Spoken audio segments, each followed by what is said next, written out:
आकाश में युद्ध सी 211 अध्याय 211 असफल वार्ता। रानी मेडुसा के अस्वीकृति भरे शब्दों को सुनकर कई लोग स्तब्ध रह गए। हालांकि स्वर्गीय ज्वाला की शक्ति अत्यंत प्रबल थी, फिर भी नाग मानव जाति को इससे कोई खास आकर्षण नहीं होना चाहिए था। आखिरकार इस प्रकार की प्रचंड और अत्यंत विनाशकारी स्वर्गीय ज्वाला उनके बर्फीले रक्त के लिए आग के सामने पानी के समान थी। इसलिए जब उन्होंने रानी मेडुसा को कुछ खेदजनक स्वर में प्रस्ताव को अस्वीकार करते हुए सुना, तो गूहे के साथ साथ यानशी, फैंगली और उनके बगल में मौजूद अन्य लोगों के चेहरे पूरी तरह से स्तब्ध रह गए। क्या इस स्त्री का दिमाग खराब हो गया है? ऐसी दिव्य ज्वाला को रखने का क्या फायदा जिससे उसे कोई लाभ नहीं होता? क्या इसे किसी ऐसी चीज से बदलना बेहतर नहीं होता जो उसके लिए उपयोगी हो और दोनों पक्षों के लिए फायदेमंद स्थिति पैदा करे? याओशी ने असहाय होकर सिर हिलाया और हैरानी से धीरे से बुदबुदाया। उसके बगल में खड़े फैंगलिन ने भी अपना सिर हिलाया। उसके चेहरे पर हैरानी के भाव थे। शहर की दीवार पर खड़ी यूएमेई और मोबासी सदमे के मुकाबले कहीं ज्यादा शांत थी। रानी मेडुसा के अस्वीकार किए जाने से वे अच्छी तरह समझ चुकी थी कि वह आखिर क्या करने की योजना बना रही है।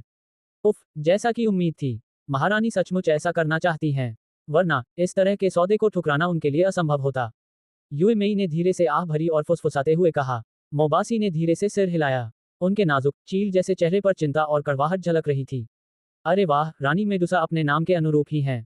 उन्होंने इतने अच्छे प्रस्ताव को इतनी दृढ़ता से ठुकरा दिया। विशाल चट्टान के नीचे छिपे अपने शरीर के साथ जियाओ यान ने अपना सिर उठाया, उस मोहक सुंदरता को निहारा और अनजाने में अपने होंठ चूस लिए। ये वाकई थोड़ा अजीब है। तर्क के अनुसार स्वर्गीय ज्वाला नाग जनजाति को ज्यादा आकर्षित नहीं करती। उसने वह प्रस्ताव क्यों ठुकरा दिया? कहीं ऐसा तो नहीं कि उसे डर है कि गूहे के स्वर्गीय ज्वाला प्राप्त करने के बाद उसकी बढ़ी हुई शक्ति नाग जनजाति के लिए खतरा बन जाएगी? नहीं, ये तर्क कुछ समझ में नहीं आता। गूहे जैसा शक्तिशाली व्यक्ति दोनों पक्षों के बीच लड़ाई में शायद ही कभी शामिल होता। अन्यथा रानी मेडुसा के प्रकट होते ही वे लड़ना शुरू कर देते। याओ लाओ की आवाज संदेह से भरी थी। वह काफी देर तक सोचता रहा, फिर अचानक उसे कुछ याद आया। उसने अनजाने में धीरे से कहा, कहीं ऐसा तो नहीं? क्या शिक्षक? शाओ यान ने अपनी भौहें सिकोड़ ली और मन ही मन धीरे से पूछा। मैं तुम्हें बाद में विस्तार से बताऊंगा, याओ लाओ ने तुरंत जवाब दिया। इसके बाद वह चुप हो गया और शाओ यान के मन में चाहे जो भी चीख पुकार मची, उसने कोई प्रतिक्रिया नहीं दी। एक बार फिर चिल्लाने के बाद जियाओ यान अवाक रह गया और उसने अपना सिर हिलाया। उसने धीरे से बुदबुदाया, इतना रहस्यमय व्यवहार। रानी मेडुसा के इनकार से गूहे एक पल के लिए स्तब्ध रह गया। सौभाग्य से उसकी सहनशीलता किसी आम इंसान की तुलना में कहीं अधिक थी। पल भर में ही उसने अपने चेहरे से विस्मय का भाव हटा लिया। उसने भौहें चढ़ाकर दूर खड़ी रानी मेडुसा की ओर देखा। एक गहरी आह भरते हुए उसने कहा, महामहिम, आपका इनकार मेरी उम्मीदों से परे है। मैं गुप्त रहना पसंद नहीं करता, इसलिए मैंने जो शर्तें रखी वे मेरी ओर से सबसे कीमती पेशकश थी। मुझे लगा था कि इनसे महारानी मान जाएंगी। दुर्भाग्यवश लगता है मेरा अनुमान गलत निकला। ग्रैंडमास्टर गूहे, आपकी शर्तें मुझे बहुत दिलचस्प लगी, लेकिन कुछ कारणों से स्वर्गीय ज्वाला मेरे लिए इस समय अत्यंत महत्वपूर्ण है। रानी मेडुसा के सुंदर चेहरे पर दिख रही निराशा को छुपाना मुश्किल था। जाहिर है, गूहे द्वारा बताई गई बातों के प्रति वह पूरी तरह उदासीन नहीं थी। गूहे ने आह भरी। उसके चेहरे पर उदासी छाई हुई थी। वह अच्छी तरह समझ गया था कि अगर रानी मेडुसा स्वर्गीय ज्वाला सौंपने को तैयार नहीं है, तो उन कुछ लोगों की ताकत भी उसे मजबूर नहीं कर पाएगी। क्या आप मुझे बता सकते हैं कि आप स्वर्गीय ज्वाला को क्यों रखना चाहते हैं? गूहे ने कड़वाहट से हंसते हुए कहा। माफ कीजिए, नहीं। रानी मेडुसा ने सिर हिलाया और आलस से हाथ हिलाते हुए कहा, भूल जाए। ग्रैंडमास्टर गूहे, जहां से आए हो वहीं वापस चले जाए। उस रहस्यमयी मुआवजे की बात छोड़िए। आप जल्दी से यहां से चले जाए। नागमानव जाति के 8 बड़े कबीलों के नेता यहां आ रहे हैं। उनमें से कुछ ऐसे हैं जिन्हें आप मनुष्यों से घोर घृणा है। इसलिए आपको जितनी जल्दी हो सके यहां से चले जाना चाहिए, अन्यथा उनके आने पर कुछ अनावश्यक परेशानी हो सकती है। रानी मेडुसा की बातें सुनकर गूहे ने कड़वी मुस्कान के साथ आह भरी। उसने असहाय चेहरे के साथ अपना सिर झुकाकर अपने कुछ साथियों की ओर देखा। बूढ़े हैं, क्या हम ऐसे ही चले जाएंगे? यानशी ने दूर खड़ी रानी मेडुसा की ओर देखा और भौहें चढ़ाते हुए कहा, अगर हम यहां से नहीं जाते तो क्या कर सकते हैं? ऐसा तो है नहीं कि तुम रानी मेडुसा की ताकत से अनजान हो। क्या तुम्हें लगता है कि हम उसे जबरदस्ती छीन सकते हैं? गूहे ने आह भरते हुए कहा। सच कहूं तो वह खाली हाथ लौटना नहीं चाहता था, लेकिन दुश्मन की ताकत बहुत ज्यादा थी। और ये दुश्मन का इलाका था। अगर वे बल प्रयोग करते तो अंजाम अच्छा नहीं होता। गूहे की बातें सुनकर यानशी और फैंगली थोड़े सुस्त पड़ गए। अपनी ताकत के दम पर वे स्वाभाविक रूप से क्वीन मेडुसा को चुनौती नहीं दे सकते थे। उनकी निगाहें तुरंत बगल में खड़े काले वस्त्रधारी व्यक्ति की ओर गईं और उन्होंने धीरे से पूछा, पंत प्रमुख युन की क्या राय है? यानशी और फैंगली की हरकत देखकर गूहे ने भी अपनी निगाहें काले वस्त्रधारी व्यक्ति की ओर घुमाईं और उसके बोलने का इंतजार करने लगा। काले वस्त्रधारी महिला चुप थी। उसने यानशी के प्रश्न का तुरंत उत्तर नहीं दिया। चूंकि वह कुछ नहीं बोली, इसलिए सभी चुपचाप प्रतीक्षा करते रहे। रानी मेडुसा और सामने बैठे अन्य लोगों ने भी अपनी निगाहें काले वस्त्रधारी महिला की ओर घुमा लीं। काले वस्त्र धारण किए हुए व्यक्ति पर सबकी निगाहें टिकी हुई थीं। कुछ देर बाद वह थोड़ा हिली। उनका मानव रूप धीरे धीरे एक कदम आगे बढ़ा और काला वस्त्र थोड़ा ऊपर उठा, जिससे उनकी बर्फ जैसी सफेद, पतली और आकर्षक ठुड्डी दिखाई दी। उनकी धीमी ठंडी आवाज फुर्ती से निकली, मैंने एक प्राचीन पुस्तक से नाग जनता की रानी के बारे में कुछ जानकारी संयोगवश पढ़ी थी। उसमें लिखा था कि जब रानी मेडुसा एक बार दोहुआंग के शिखर पर पहुंच जाती हैं, तो यदि उनका भाग्य अनुकूल हो तो उनमें एक विचित्र परिवर्तन हो सकता है। इस परिवर्तन से गुजर चुकी रानी मेडुसा न केवल मानव शरीर में रूपांतरित हो सकती हैं, बल्कि उनकी शक्ति भी दोजोंग के स्तर तक बढ़ जाती है। हालांकि इस परिवर्तन के सफल होने की संभावना अत्यंत कम है। इसके अलावा इस परिवर्तन के लिए सबसे आवश्यक चीज स्वर्गीय ज्वाला है। मुझे लगता है कि रानी मेडुसा के स्वर्गीय ज्वाला सौंपने से इनकार करने का कारण यह है कि वह इस परिवर्तन की योजना बना रही हैं, जिसके लिए स्वर्गीय ज्वाला की सहायता आवश्यक है। काले वस्त्रधारी महिला ने अपना सिर थोड़ा झुकाया और भावहीन स्वर में बोली, ये तो वाकई बहुत ही। आकाश में सुनाई देने वाली आवाज सुनकर याओ लाओ अचानक प्रकट हुए। उन्होंने हैरानी भरी आह भरते हुए कहा, कितना अप्रत्याशित है। रानी मेडुसा ऐसा करने की योजना बना रही है। ओह, अरे, सुन रहे हो क्या? ओह, याओ लाओ के शब्दों से चौंककर जियाओ यान होश में आया। उसने अनिश्चित और धीमी आवाज में कहा, यह आवाज उस रात से अलग क्यों है? और तो और इसमें कुछ जानी पहचानी सी, फिर भी कुछ अजनबी सी अनुभूति है। गुरुजी, क्या आपको भी ऐसा ही महसूस होता है? क्या मेरे पास महिलाओं की आवाजों की परवाह करने के अलावा और कोई काम नहीं है? याओ लाओ ने बेबसी से कहा। दवाइयों पर उसका ध्यान महिलाओं की तुलना में कहीं अधिक था। आवाज कितनी भी सुंदर क्यों न हो, उसके लिए किसी भी तरह का आकर्षण महसूस करना असंभव था। खांसी। शियाओ यान ने अजीब सी खांसी की और आवाज के स्रोत के बारे में सवाल को अपने दिमाग से निकाल दिया। उसने धीरे से कहा, तो क्या रानी मेडुसा सचमुच स्वर्गीय ज्वाला की मदद से डोजोंग में विकसित हो सकती है? हाँ, बिल्कुल कर सकती है। लेकिन यह विकास बेहद खतरनाक है। अगर इसे ठीक से न किया जाए तो वह स्वर्गीय ज्वाला में जलकर राख हो जाएगी। लेकिन अगर वह इसे सहन कर ले तो उसका एक बेहद विचित्र विकास होगा। मुझे भी ठीक से पता नहीं है कि किस तरह का परिवर्तन होगा। इस तरह की बातें आमतौर पर सिर्फ संबंधित व्यक्ति को ही पता होती हैं। याओ लाओ ने मुस्कुराते हुए कहा। शाओ यान ने कड़वी हंसी हंसते हुए कहा, आखिर स्थिति और भी जटिल क्यों होती जा रही थी?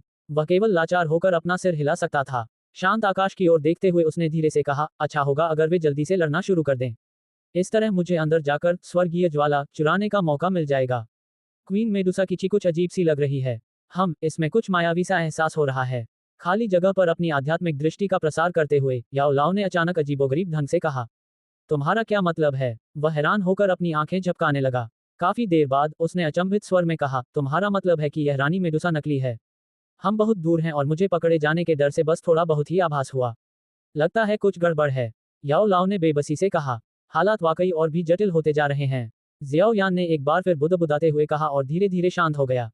उसने एक बार फिर आकाश की ओर देखा। काले वस्त्रधारी व्यक्ति की बातें सुनकर रानी मेडुसा के चेहरे पर स्पष्ट परिवर्तन आया। उनकी मोहक आंखें ठंडेपन से उस काले वस्त्रधारी व्यक्ति को घूर रही थीं। उन्होंने कोमल स्वर में कहा, मुझे उम्मीद नहीं थी कि आपको इन बातों की जानकारी होगी। ये जानकर मुझे सचमुच आश्चर्य हुआ। मैं न केवल ये जानता हूं कि तुम्हें अपने विकास को पूरा करने के लिए स्वर्गीय ज्वाला की आवश्यकता है, बल्कि मैं ये भी जानता हूं कि तुम्हारा वर्तमान स्वरूप मात्र एक ऊर्जा शरीर है जिसमें रानी मेडुसा के विचार समाहित हैं। मुझे लगता है कि असली रानी मेडुसा कहीं पर विकास की तैयारी कर रही होगी। काले वस्त्रधारी व्यक्ति ने धीमी आवाज में कहा। काले वस्त्रधारी व्यक्ति के ये शब्द सुनते ही दोनों पक्षों के लोग चौंक गए। युमेई और मोबासी के चेहरे का भाव एकदम बदल गया। उन्होंने एक दूसरे की ओर देखा और उनकी आंखों में चिंता झलक रही थी।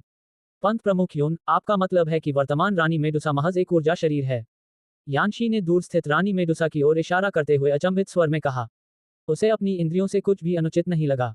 हाँ, काले वस्त्रधारी महिला ने सिर हिलाया। उसने अपने पैर उठाए और चुपचाप नीचे की ओर कदम बढ़ाया।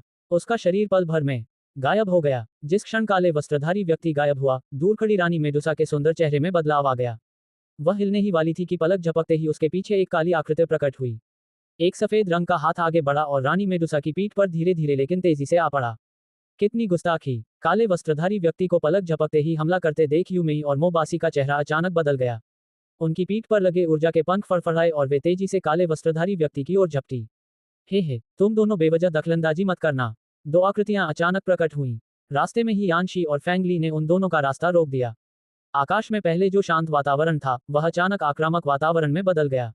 आसपास के लोगों की हरकतों को अनसुना करते हुए काले वस्त्र पहने महिला ने अपना शरीर आगे झुकाया और रानी मेडुसा को देखा, जिसका शरीर अकड़ा हुआ था।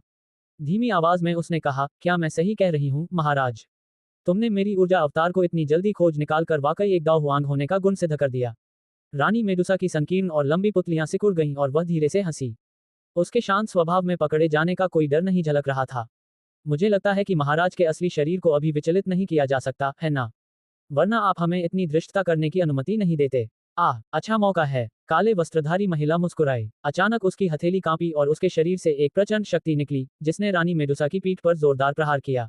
एक धीमी सी आवाज के बाद हवा में मटकती हुई मोहक रानी मेडुसा तुरंत हल्के बैंगनी धुएं में बदल गई, जो धीरे धीरे ऊपर उठा और गायब हो गया। आखिरकार उन्होंने लड़ना शुरू कर दिया। आकाश में काले वस्त्रधारी उस व्यक्ति को देखकर, जिसने हमला करने में जरा भी संकोच नहीं किया, जियाओ यान ने धीरे से खुशी जाहिर की। उसका चेहरा एक शानदार मुस्कान से भरा हुआ था। आकाश में युद्ध सी 212 अध्याय 212 समय की कमी। जैसे ही काले वस्त्रधारी व्यक्ति ने रानी मेडुसा के ऊर्जा शरीर को नष्ट किया, यूमेई और मोबासी के चेहरों पर एक साथ क्रोध का भाव उभर आया। मोबासी ने अचानक अपना सिर घुमाया और नीचे शहर की दीवार पर तैनात अनगिनत पहरेदारों की ओर दहाड़ते हुए कहा, इन इंसानों को मार डालो।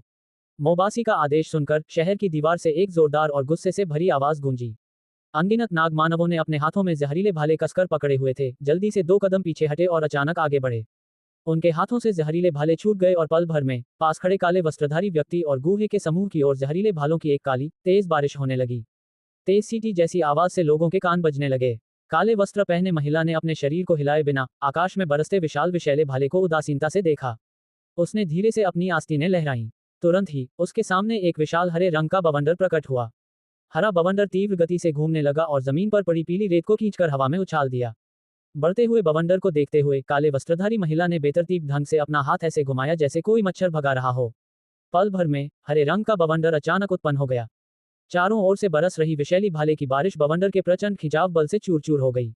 बवंडर के बीच से इक्का दुक्का विषैली भाले भी निकल गईं, लेकिन वे बवंडर के पीछे मौजूद गुहे के समूह के लिए कोई खतरा पैदा नहीं कर पाईं।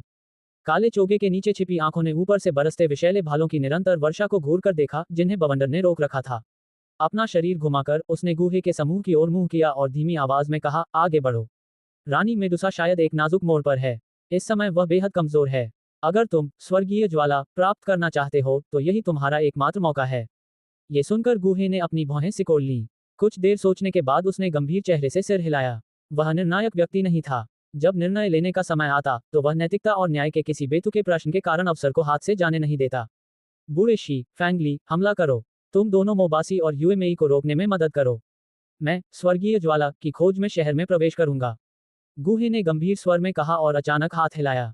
ही, जब तुमने इस तरह कहा है तो चलो कुछ बड़ा करते हैं। वैसे भी तुम अमीर आदमी हो।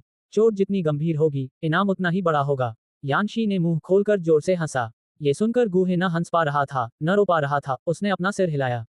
उसका शरीर थोड़ा कांप उठा और उसके विशाल पंख प्रकट हो गए। उसके पैर हवा में उठे और वह तेजी से शहर के भीतरी भाग की ओर बढ़ गया। उसे रोको। गुहे की हरकत देखकर यूमेई और मोबासी शहर की दीवार के ऊपर से तेजी से दौड़ पड़ी। उनके चेहरे पर उदासी और निर्मम भाव थे और उन्होंने उसे रोक दिया। हाँ, तुम्हारे प्रतिद्वंदी हम हैं। एक भयंकर विस्फोटक बल ने बेरहमी से यूमेई और मोबासी की ओर प्रहार किया। यूमेई और मोबासी ने तुरंत ही हमले से खुद को बचा लिया। फिर यानशी और फैंगली तेजी से यूएमई और मोबासी के सामने आ गए और मुस्कुराते हुए उन्हें रोक दिया। मेडुसा गार्ड्स, उसे रोको। गुहे को सीधे शहर में घुसते देख यूमेई का चेहरा ठंडा पड़ गया। उसने अपना सिर घुमाया और ठंडी आवाज में शहर की दीवार पर तैनात गार्डों को आदेश दिया। हाँ, सदी हुई। ठंडी आवाजों ने एक चीख के साथ जवाब दिया। तुरंत ही 10 से अधिक चमकती हुई आकृतियां शहर की दीवार की ऊंचाई का उपयोग करते हुए बिजली की गति से तेजी से नीचे आ गिरीं और गुहे को रोक दिया। उसे मार डालो। अजीबोगरीब पोशाक पहने 10 से अधिक नाग मानवों ने गुहे को विषैली बर्फीली निगाहों से घूर कर देखा। उनकी ठंडी चीख के बाद 10 से अधिक मानवों ने एक साथ तेजी से अपने शरीर को हिलाया। उनसे निकलने वाली प्रचंड शक्ति हवा में फैल गई और आपस में विलीन होने लगी। शक्तियों के इस विचित्र विलय के बाद उसमें समाहित ऊर्जा कई गुना बढ़ गई। गुहे ने 10 से अधिक नाग जनों के हमले को उदासीनता से देखा। एक सरसरी नजर में ही वह उनकी शक्तियों को स्पष्ट रूप से पहचान सका। दो लिंग और 10 से अधिक दाडोशे स्तर का अंतर बहुत अधिक था और उनकी आक्रमण शक्ति को संयोजित करने की विचित्र क्षमता के बावजूद इसे नजरअंदाज नहीं किया जा सकता था। एक हथेली खोलकर दूसरी बंद करते हुए गुहे ने एक हल्की नीली ज्वाला उत्पन्न की जिसने पल भर में उसके शरीर को ढक लिया। उसकी पीठ पर लगे पंख फड़फड़ाए और उसके हाथों ने बिजली की गति से एक मुद्रा बनाई। उसने धीरे से कहा, विशालकाय नीली ज्वाला। जैसे ही उसकी चीख खत्म हुई, गुहे के शरीर के सामने अचानक एक हल्के नीले रंग की ज्वाला प्रकट हुई। उसके हाथ हिलाते ही वह ज्वाला चारों दिशाओं से 10 से अधिक नाग मानवों की ओर तेजी से बढ़ी। उन 10 से अधिक नाग मानवों की संयुक्त शक्ति उस हल्के नीले रंग की ज्वाला के नीचे नष्ट हो गई। गुहे ने अपने पंख फड़फड़ाए और 10 से अधिक नाग मानवों की रक्षा पंक्ति को भेदते हुए भयानक गति से आगे बढ़ा। उसने अपने हाथ फैलाए और चुपके से एक गुप्त शक्ति का प्रयोग किया। पल भर में 10 से अधिक नाग मानवों ने खून की उल्टी की और पीछे हट गए। गूहे ने अपनी पूरी गति का इस्तेमाल करते हुए रास्ते में खड़े लोगों को पीछे धकेल दिया। वह शहर में प्रवेश करने ही वाला था कि तभी अचानक नीचे से एक भयंकर शक्ति निकली, जिससे उसके चेहरे पर हल्का सा भाव परिवर्तन आ गया। उसने तुरंत अपने पंख फड़फड़ाए और तेजी से पीछे हट गया। बाल बाल उस पर फेंके गए एक सर्प भाले से बच गया। मेडुसा स्नेक गार्ड्स कमांडर हुआ शे एर। एक सुंदर और आकर्षक शरीर वाली महिला आकाश में प्रकट हुई और ठंडे स्वर में चिल्लाई, डवांग, ओह, नाग जनजाति में वाकई काफी शक्तिशाली लोग हैं। अपने सामने प्रकट हुई महिला को देखकर गूहे ने उसकी शक्ति का आभास किया और मन ही मन असहाय होकर आह भरी। उसके सामने खड़ी महिला का गूहे से बात करने का कोई इरादा नहीं दिख रहा था। उसने एक हाथ में नुकीला सांप का भाला पकड़ रखा था और दूसरे हाथ से अपनी सांप जैसी पूंछ हवा में लहरा रही थी। इसके बाद उसने अभूतपूर्व भयंकर शक्ति के साथ गूहे पर हमला किया, मानो उसे जान से मार देना चाहती हो। हालांकि जैसे ही गूहे लड़ने के लिए तैयार हुआ, काले वस्त्रधारी व्यक्ति अचानक उसके सामने प्रकट हो गया। उसने धीमी आवाज में कहा, इसे मुझे सौंप दो। जाओ और स्वर्गीय ज्वाला को खोजो। हमारे पास ज्यादा समय नहीं है। एक बार जब रानी मेडुसा सफलतापूर्वक विकसित हो जाएगी, तो मुझे लगता है कि उस समय हमारे पास भागने के अलावा कोई विकल्प नहीं बचेगा। हाँ, गूहे ने जल्दी से सिर हिलाया और अपने सामने प्रकट हुए काले वस्त्रधारी व्यक्ति को देखा। उसकी चेतावनी के बाद वह हुआ शे एर की क्रोधित निगाहों के बीच बिजली की गति से शहर में प्रवेश कर गया। जब शहर की दीवार पूरी तरह से अस्त व्यस्त थी, तब किसी ने भी दीवार के बाहर से चुपके से अंदर आते हुए एक आकृति पर ध्यान नहीं दिया।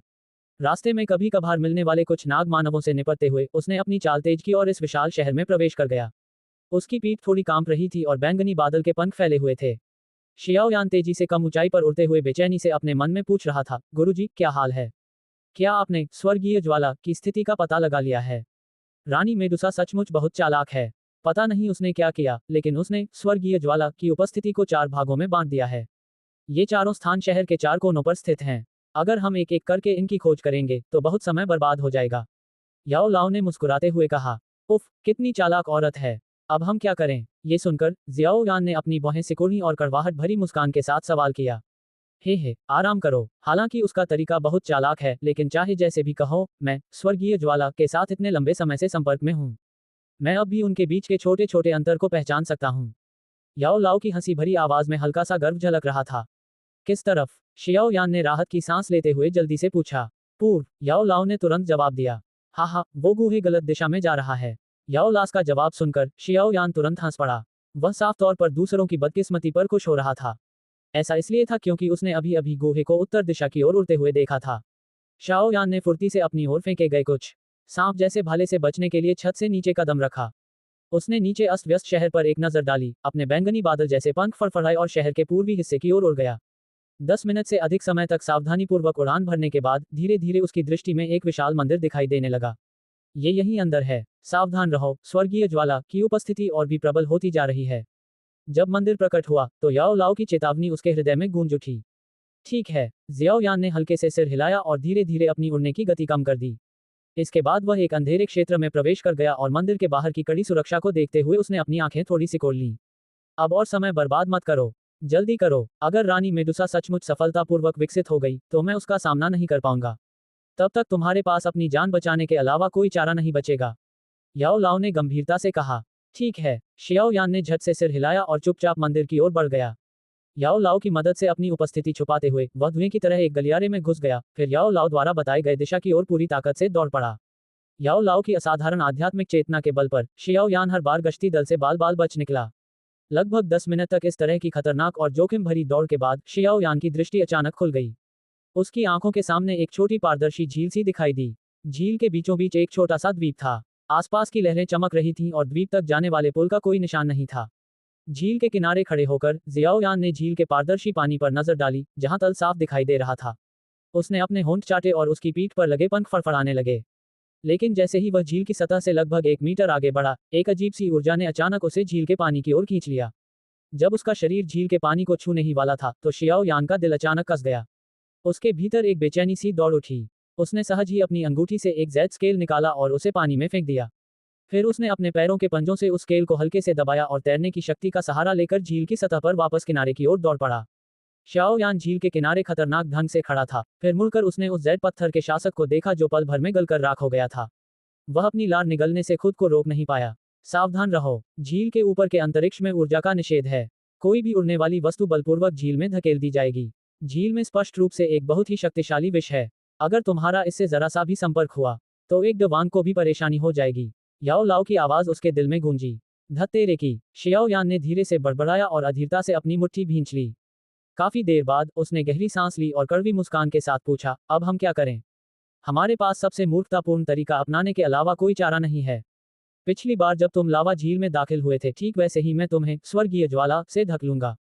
तुम्हें जितनी जल्दी हो सके द्वीप की ओर भागना होगा, वरना तुम पूरी तरह से जलकर राख हो जाओगे। याओ लाओ ने असहाय होकर कहा। जल्दी करो, समय कीमती है। जियाओ यान ने उत्साह से अपने हाथ मलते हुए याद दिलाया। याओ लाओ ने धीरे से सहमति जताई। शियाओ यान के शरीर पर धीरे धीरे एक घनी सफेद लौ प्रकट हुई और उसे घेर लिया।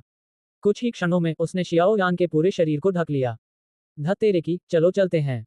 झील के किनारे खड़े होकर जियाओ यान ने झील के पारदर्शी पानी को निहारा, दांत भींचे और आंखें बंद कर लीं। छप छप की आवाज के साथ वह उसमें कूद गया। आकाश में युद्ध। सी 213। अध्याय 213। हरे कमल की मूल ज्वाला को फिर से देखना। शियाओ यान का शरीर मछली की तरह पानी को चीरते हुए पारदर्शी झील में प्रवेश कर गया। उसकी नजर अपने शरीर की सतह पर उठती मोटी सफेद लौ पर पड़ी और वह अपनी लार निगलने से खुद को रोक नहीं पाया। उस क्षण हड्डी जमा देने वाली ज्वाला के असामान्य तापमान के कारण आसपास का पानी उबलने की तरह उबलने लगा। जैसे जैसे पानी से सफेद बुलबुले निकलते रहे, वैसे वैसे गहरे बैंगनी रंग के तरल पदार्थ की पतली पतली धारियां धीरे धीरे दिखाई देने लगी, जिन्हें आंखों से देखना मुश्किल था। हालांकि जब गहरे बैंगनी रंग के तरल पदार्थ की ये धारियां मोटी सफेद लौ के संपर्क में आईं, तो हड्डी जमा देने वाली ज्वाला ने उन्हें बेहद छोटे बर्फ के धागों में जमा दिया, जो धीरे धीरे झील की तलहटी में डूब गए। अपने शरीर के चारों ओर बन रही बैंगनी रंग की छोटी छोटी बर्फ की लकीरों को देखते हुए जियाओ यान को अपने सिर की त्वचा सुन्न होती महसूस हुई। उसे उम्मीद नहीं थी कि यह झील, जो देखने में बेहद शांत लग रही थी, वास्तव में अपने अंदर इतना घातक विषैला तरल छिपाएगी। समय बर्बाद करना बंद करो। ये विषैले तरल पदार्थ अत्यंत शक्तिशाली हैं। हालांकि स्वर्गीय ज्वाला का संरक्षण इन्हें शरीर में प्रवेश करने से रोक सकता है, लेकिन इससे मेरी आध्यात्मिक शक्ति बहुत अधिक कम हो जाती है।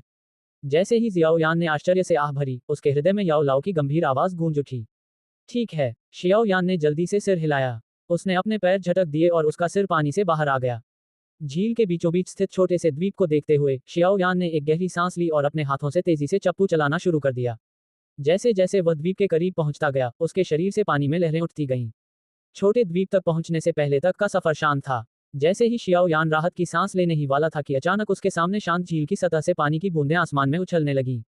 इस अचानक घटना से शियाओ यान का दिल जोर से धड़कने लगा। उसने अपना सिर उठाया और ध्यान से उस जगह को देखा जहां पानी की बूंदें तेजी से बिखरी थीं, और देखते ही देखते उसकी आंखें सिकुड़ गईं। पानी की बूंदें उड़कर नीचे गिरने लगीं। तभी अचानक झील की तलहटी से एक विशालकाय सर्प निकला, जिसका शरीर गहरे हरे रंग के शिल्कों से ढका हुआ था और सिर त्रिभुजाकार था। इसके बाद उसने अपना विशाल क्रूर मुंह फैलाया और शियाओ यान को बेरहमी से काट लिया। उसकी समचतुर भुजाकार आंखों में घोर क्रूरता झलक रही थी। धत तेरे की, क्या ये छोटी सी झील कुछ ज्यादा ही अजीब नहीं है? विशालकाय सर्प के भयंकर हमले से शियाओ यान गुस्से से भड़क उठा। उसने जोर से पानी की सतह पर हाथ पटका। देखते ही देखते पानी चारों ओर उछल गया।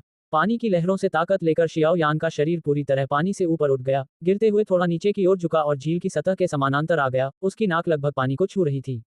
लेकिन शियाओ यान के पैरों के अगले हिस्से ने धीरे से लेकिन तेजी से पानी की लहरों के एक समूह पर दबाव डाला। देखते ही देखते एक जोरदार धमाका हुआ और उसका शरीर तोप के गोले की तरह पानी की सतह के करीब रहते हुए आगे की ओर तेजी से बढ़ गया। Bang bang bang. शियाओ यान का शरीर बवंडर की तरह तेजी से छोटे द्वीप की ओर बढ़ा। उसके पीछे लहरों के टकराने की तेज आवाजें सुनाई दी। ये आवाजें उस विशालकाय सर्प के हमलों के कारण थीं जो उस पर चुप गए थे। जियाओ यान अपने पीछे मौजूद अनियमित हवा की ताकत को लेकर ज्यादा चिंतित नहीं था। उसने इन हमलों से मिली ताकत का इस्तेमाल करते हुए विशालकाय सर्प के कई हमलों से खुद को बचाया।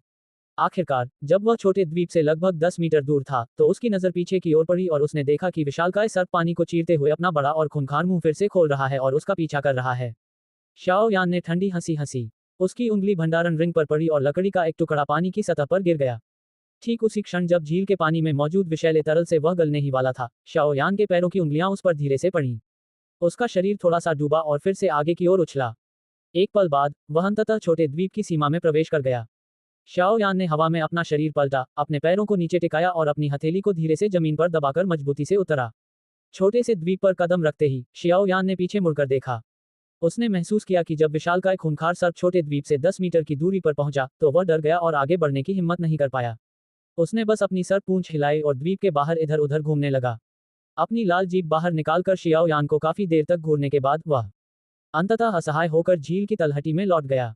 झील को धीरे धीरे शांत होते देख जियाओ यान ने आखिरकार राहत की सांस ली। उसने मुड़कर द्वीप पर नजर डाली। द्वीप बहुत बड़ा नहीं था। उस पर घने बांस के जंगल और अन्य पौधे उग रहे थे, जिससे वह जीवन से भरपूर और बेहद खूबसूरत दिख रहा था। स्वर्गीय ज्वाला की सुगंध। शियाओ यान ने गहरी सांस ली। इतनी नजदीक होने के कारण शियाओ यान को भी द्वीप पर छिपी स्वर्गीय ज्वाला की उपस्थिति का आभास हो रहा था। उसकी गहरी आंखों में एक तीव्र ज्वाला सी दौड़ गई और उसने अपनी मुट्ठी भींच ली। शियाओ यान ने मन ही मन कसम खाई कि इस बार चाहे कुछ भी हो जाए, उसे स्वर्गीय ज्वाला को हासिल करना ही होगा। उसने इसके लिए बहुत मेहनत की थी। उसके शरीर पर फैली मोटी सफेद लौ धीरे धीरे बुझ गई। याओ लाओ की आवाज फिर सुनाई दी, सावधान रहो। रानी मेडुसा भी द्वीप पर है। हालांकि वह तुम्हें देखने की स्थिति में नहीं होगी। मैं तुम्हारी ऊर्जा को पूरी तरह से छुपाने में तुम्हारी मदद करूंगा। बाद में स्थिति के अनुसार कार्य करना। हाँ, जियाओ यान ने सिर हिलाया। उसकी सांसें धीरे धीरे शांत हो गईं। झील के किनारे कुछ देर खड़े रहने के बाद उसने हल्के कदमों से चलना शुरू किया और धीरे धीरे बांस के जंगल में प्रवेश कर गया। जब शियाओ यान बांस के जंगल में एक छोटे से रास्ते पर चल रही थी, तब वातावरण एकदम शांत था। घास और पत्तियों पर शियाओ यान के कदमों की बेहद धीमी आवाज के अलावा और कोई आवाज नहीं थी। इस समय याओलाओ ने आगे बढ़ने के लिए अपना मुंह नहीं खोला, लेकिन शियाओ यान फिर भी हवा में हल्की सी फैल रही रहस्यमय स्वर्गीय ज्वाला ऊर्जा का उपयोग करके सही मार्ग का पता लगाने में सक्षम थी। सामान्य कदमों से चलते हुए शियाओ यान कुछ छोटे रास्तों के अंत तक पहुंच गया। उसकी दृष्टि भी धीरे धीरे स्पष्ट होती जा रही थी। एक छोटे रास्ते से गुजरते ही शियाओ यान अचानक झुक गया और झाड़ियों के बीच छिप गया। उसकी नजर पत्तों के आवरण से होकर छोटे द्वीप के मध्य में स्थित खुले स्थान पर पड़ी। यह एक गोलाकार खुला मैदान था। इसके चारों ओर के सभी बांस और झाड़ियां पूरी तरह से हटा दी गई थीं, जबकि बीच बीच में अत्यंत छोटे चिकने कंकड़ बिखरे हुए थे। ये कंकड़ दबकर एक छोटा सा तालाब बन गए थे, जिसमें क्रिस्टल जैसा साफ पानी भरा था। पानी की सतह पर सफेद धुंध छाई हुई थी। काफी दूरी से भी शियाओ यान को इसकी अत्यधिक ठंडक महसूस हो रही थी। Ice spirit cold fountain. Xiao यान की आंखें क्रिस्टल जैसे साफ तरल पर टकटकी लगाए टिकी रहीं। कुछ देर बाद उसने गहरी ठंडी सांस ली। उस समय उसने गूते से इस आइस स्पिरिट कोल्ड फाउंटेन की एक छोटी बोतल बड़ी मुश्किल से हासिल की थी। और यहाँ एक छोटा सा तालाब इससे भरा हुआ था। ओफ, ये धन इतना विशाल था, थोड़ा डरावना था। शाओ यान के दिल में उमड़ा सदमा धीरे धीरे शांत हो गया। शाओ यान ने धीरे धीरे अपनी नजर घुमाई और अंत में तालाब के बीचों बीच स्थित एक विचित्र क्रिस्टल से तराशी गई कमल की वेदी पर आकर रुक गई। इस समय कमल की वेदी पर हरे रंग की लपटों का एक समूह धीरे धीरे ऊपर उठ रहा था। हरे रंग की ज्वालाओं के समूह को देखते ही शियाओ यान की आंखें अचानक एक छोटे छेद जितनी सिकुड़ गईं। शियाओ यान के दिल से अचानक एक तीव्र इच्छा उमड़ पड़ी और उसके कोमल और सुंदर चेहरे पर स्पष्ट रूप से प्रकट हो गई। हरे रंग की ज्वालाओं के इस समूह में एक आध्यात्मिक आभा थी। मरोड़ते हुए ये कभी कभी कमल के आकार में या कमल के आसन के भीतर तैरते और चक्कर लगाते हुए एक छोटे पतले हरे रंग के ज्वाला सर्प के रूप में एकत्रित हो जाता था। इसका सौम्य स्वभाव अत्यंत मनमोहक था। शाओ यान बिना पलक झपकाए बार बार आकार बदलती हरी लौ को घूरता रहा। जंगल में छिपते हुए उसके होठों के कोने लगातार फड़क रहे थे। उत्तेजना में आकर शाओ यान के हाथ अपने आप जमीन पर धंस गए थे। आखिरकार मैंने तुम्हें पा लिया। शियाओ यान ने अपने होंठ कसकर बंद कर लिए और हरे रंग की ज्वालाओं के उस समूह को ध्यान से देखने लगा। उसने ग्रीन लोड्स कोर फ्लेम को पहले कभी नहीं देखा था, लेकिन उसने ग्रीन लोड्स पर अभ्यास किया था। इसलिए वह हरे रंग की ज्वालाओं के उस समूह से एक जानी पहचानी अनुभूति महसूस कर पा रहा था, जो ग्रीन लोड्स जैसी ही थी। कई वर्षों की कड़ी मेहनत के बाद शियाओ यान ने पहली बार इतनी नजदीक से स्वर्गीय ज्वाला देखी थी। बेशक इसमें याओ लाओ की स्वर्गीय ज्वाला शामिल नहीं थी। हालांकि याओ लाओ की आत्मा द्वारा नियंत्रित रंजित ज्वाला के लिए शियाओ यान को स्वर्गीय ज्वाला की भयावहता और प्रचंडता का अनुभव कराना असंभव था। क्रिस्टल कमल का चबूतरा स्पष्ट रूप से कोई साधारण वस्तु नहीं था। हर बार जब हरे रंग की ज्वाला कमल के आसन की सीमा से बाहर निकलने वाली होती, तो अचानक एक गोलाकार हल्के सफेद रंग की चमक प्रकट होती, जिसके बाद वह स्वर्गीय ज्वाला को वापस धकेल देती। शाओ यान की निगाहें तालाब का बारीकी से निरीक्षण कर रही थीं और उसने महसूस किया कि जब भी स्वर्गीय ज्वाला और प्रकाश एक दूसरे के संपर्क में आते थे, तो तालाब में मौजूद हिम आत्मा शीत कुंड की तीव्रता इतनी कम हो जाती थी कि उसे देखा नहीं जा सकता था। स्पष्टतः क्रिस्टल कमल आसन हिम आत्मा शीत कुंड की शक्ति का उपयोग करके हरे रंग की ज्वाला को अपने भीतर समाहित कर लेता था। छोटे तालाब पर एक नजर डालने के बाद जियाओ यान ने बाईं ओर देखा। एक बेहद खूबसूरत चेहरा उसकी आंखों में बस गया। जियाओ यान की पहले से ही कमजोर सांसें अनजाने में ही रुक गईं। इस बेहद शक्तिशाली दो हुआंग स्तर के व्यक्ति के सामने जियाओ यान को ऐसा लगा जैसे उसके दिल पर एक भारी चट्टान रख दी गई हो और उसे दबा रही हो। वर्तमान रानी मेडुसा और शहर के बाहर पहले प्रकट हुई ऊर्जा शरीर में जरा भी अंतर नहीं था। एक भव्य और कीमती बैंगनी रंग का गाउन उसके सुंदर और आकर्षक शरीर पर लिपटा हुआ था। उसकी सुडौल और आकर्षक आकृति मोहक आकर्षण पैदा कर रही थी। उसकी लंबी और पतली हल्के बैंगनी रंग की पुतलियां थीं। जब उसकी मोहक निगाहें घूमती, तो ऐसा नशा फैल जाता था कि मानो हर पुरुष की निगाहें उसकी ओर खींची चली जाती थीं। बैंगनी रंग के भव्य गाउन के नीचे एक बैंगनी रंग की सांप की पूंछ दिखाई दे रही थी। यह हास्य से इधर उधर लहरा रही थी, जिससे एक जंगली और अनोखी सुंदरता झलक रही थी। वर्तमान रानी मेडुसा की खूबसूरत आंखें तालाब के बीचों बीच जलती हरी लौ को टकटकी लगाए देख रही थीं।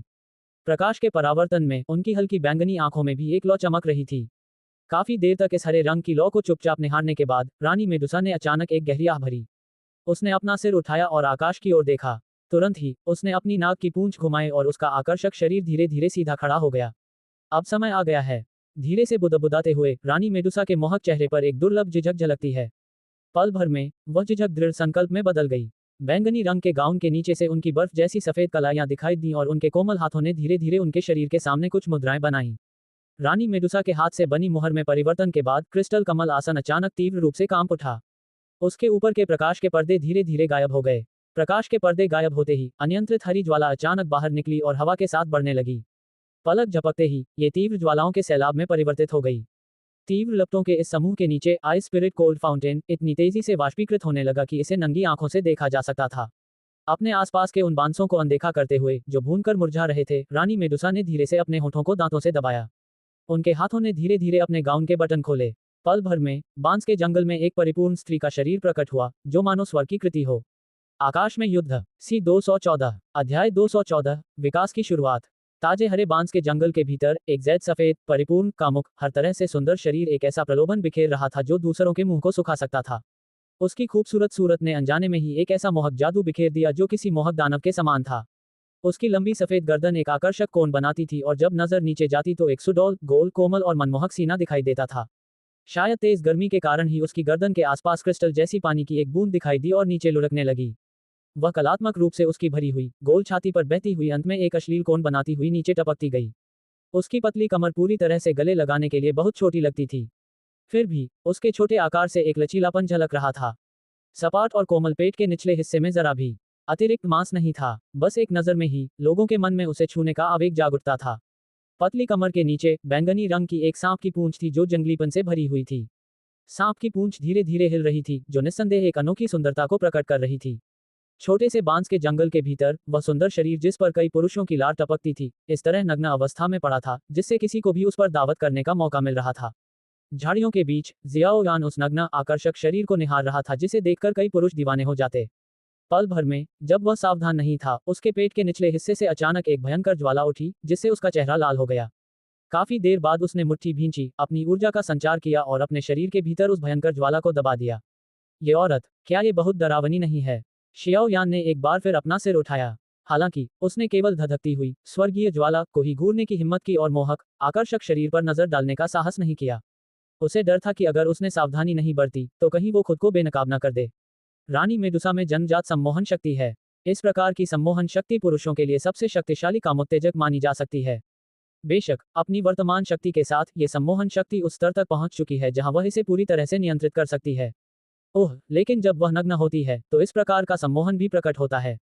जरा सावधान रहो लड़के, वासना के ऊपर एक छुरी है। याओ लाओ ने अपने शब्दों में गहरा अर्थ छिपाते हुए कहा। टीएल से जी तो शंगी बा डाओ, वासना के ऊपर एक चाकू, जिसका अर्थ है कि वासनापूर्ण गतिविधियों से भयानक परिणाम हो सकते हैं। ओह, याओ लाओ के अचानक बोले गए शब्दों को सुनकर शियाओ यान केवल एक सूखी मुस्कान के साथ शर्मिंदा होकर अपना सिर हिला सका। शिक्षक जी, हम कब कार्रवाई करेंगे? आसपास के तापमान के कारण शियाओ यान ने पसीना पोंछते हुए मन ही मन पूछा। थोड़ा और इंतजार करो। हालांकि उसने अभी अपना सारा ध्यान स्वर्गीय ज्वाला पर लगा रखा है, लेकिन अगर उसे तुम्हारी मौजूदगी का पता चल गया तो वह यकीनन सबसे पहले तुम्हारे जैसे छोटे से जीव को खत्म कर देगी। मैं तुम्हें भागने में मदद कर सकता हूँ, लेकिन स्वर्गीय ज्वाला, तो फिर हम थोड़ी देर और इंतजार करेंगे। ये सुनकर जियाओ यान ने अपना मुंह खोला और फिर चुप हो गया। उसकी निगाहें पूरी तरह से थोड़ी दूरी पर स्थित खाली जगह पर टिकी हुई थीं। बैंगनी रंग के गाउन को जमीन पर गिरने देते हुए रानी मेडुसा धीरे से एक कदम आगे बढ़ी। उनकी खूबसूरत आंखें हरे रंग की ज्वालाओं के समूह को घूरती हुई धुंधली हो गईं। अपने लाल होठों को काटते हुए उन्होंने बुदबुदाया, अगर मैं सामान्य चरणबद्ध तरीके से प्रशिक्षण लेती रहूं तो मुझे नहीं पता कि मैं कब तक दो जोंग बनने के द्वार तक पहुंच पाऊंगी। दो जोंग स्तर तक शीघ्र पहुंचने का यही एकमात्र रास्ता है। उसके कोमल और पतले हाथ धीरे से उसके कंधों पर टिक गए। उसने अपनी कमर को हवा में उठती स्वर्गीय ज्वाला की ओर थोड़ा झुकाया। फिर उसने धीरे से अपना सिर उठाया और शहर की दीवार पर उठ रही तीव्र लहरों को देखा। उसकी खूबसूरत आंखों में एक ठंडी चमक दिखाई दी। उसकी कोमल उंगलियों ने उसके माथे के काले बालों को हटाया और भावहीन स्वर में कहा, अगर मैं सफलतापूर्वक विकसित हो गई तो आज यहाँ मौजूद सभी मनुष्य हमेशा के लिए रेगिस्तान में ही रह जाएंगे। ये कठोर शब्द कहने के बाद रानी मेडुसा ने अचानक अपने काले बालों को बांधने वाले रिबन को नीचे खींच दिया। पल भर में उनके काले कोमल बाल नीचे की ओर बिखर गए और उनकी पतली कमर पर आकर सिमट गए। उसने धीरे से अपना सिर हिलाया और उसके बाल बेफिक्री से लहराने लगे। इस सहज हरकत ने रानी मेडुसा की मनमोहक सुंदरता को और बढ़ा दिया। रानी मेडुसा ने अपने हाथ जोड़कर अपनी सुंदर आंखें बंद कर लीं। उनके हाथों की मुद्राएं बार बार बदलती रहीं। मुद्राओं में परिवर्तन के साथ ही बांस के जंगल में ऊर्जा की तरंगें अचानक बहुत तीव्र हो गईं। झाड़ियों में छिपे हुए जियाओ यान ने इस बदलाव को पहचाना और तुरंत चौंक गया। उसका शरीर थोड़ा झुक गया, मानो वह किसी भी समय घटित होने वाली विभिन्न प्रकार की अचानक स्थितियों से निपटने के लिए तैयार हो रहा हो। वह क्या करने की कोशिश कर रही है? बांस के जंगल में हलचल बढ़ती ही गई। अंततः इसने आकाश में एक विशाल ऊर्जा भंवर का निर्माण कर दिया। इस बदलाव को देखकर शियाओ यान ने आश्चर्य से कहा, यह मुझे पक्का यकीन नहीं है। रानी मेडुसा का विकास बेहद रहस्यमय है। मैंने इसके बारे में सिर्फ सुना है, मैंने इसे कभी देखा नहीं है। लेकिन लगता है कि विकास का रास्ता बहुत सटीक नहीं है। दूसरे शब्दों में, अगर वह सफल भी हो जाती है तो वह किस रूप में विकसित होगी, यह कोई नहीं जान पाएगा। ये सब कुछ बेतरतीब लगता है। याओ लाओ ने कड़वाहट से हंसते हुए कहा, लेकिन एक बात तो पक्की है, इसका संबंध जरूर सांपों से होगा। उद्धरण चिन्ह डॉट डॉट डॉट उद्धरण चिन्ह। याओ लाओ की कुछ अस्पष्ट व्याख्या सुनकर अवाक शियाओ यान ने अपना सिर हिलाया। विस्तार से पूछताछ करने का इरादा छोड़कर उसने रानी मेडुसा पर ध्यान केंद्रित किया, जो एक समृद्ध चमक से घिरी हुई थी। चमक लगातार फैलती और सिकुड़ती रही। कुछ क्षण बाद शेर और बाघ जैसी दहाड़ की एक तीव्र आवाज उस चमक से निकली। इस दहाड़ के कुछ ही समय बाद आंखों को भेदने वाली चमक अचानक बहुत तेज हो गई। तेज रोशनी की इस चकाचौंध में शियाओ यान ने सहज ही अपनी आंखें बंद कर लीं। कुछ क्षण बाद उसने फिर से आंखें खोली तो उसका चेहरा सदमे से भर गया जब उसने देखा कि छोटे से द्वीप के ऊपर हवा में 100 फीट से भी अधिक लंबा एक विशाल बैंगनी रंग का सांप लटका हुआ है। उस विशाल बैंगनी रंग के सांप का शरीर लंबा और मजबूत था। उसमें एक सूक्ष्म सी शालीनता और सौंदर्यबोध भी झलक रहा था। उसकी हल्की बैंगनी पुतलियां उस विशाल सांप की क्रूर पुतलियों से भिन्न थीं, जिनसे शियाओ यान झील में मिली थी। इसके विपरीत उनमें शांति और उदासीनता का भाव था। बैंगनी रंग का विशालकाय सांप धीरे धीरे हवा में ही अपना शरीर घुमाने लगा। उसका विशाल सिर थोड़ा सा अस्त व्यस्त शहर की दीवार की ओर मुड़ा। उसी क्षण उसकी पीली बैंगनी आंखों में एक ठंडी चमक कौंध गई। शहर की दीवार के किनारे काले वस्त्र पहने एक महिला हवा में लटकी हुई थी। उसने उदासीनता से अपने सामने खड़ी भयानक अवस्था में मौजूद हुआ शेर की ओर देखा। एक पल बाद ऐसा लगा जैसे उसे कुछ आभास हुआ हो और उसने अचानक अपना सिर घुमा लिया। उसकी निगाहें शहर के दूसरे कोने पर टिक गईं जहां आसमान बैंगनी रोशनी से जगमगा रहा था।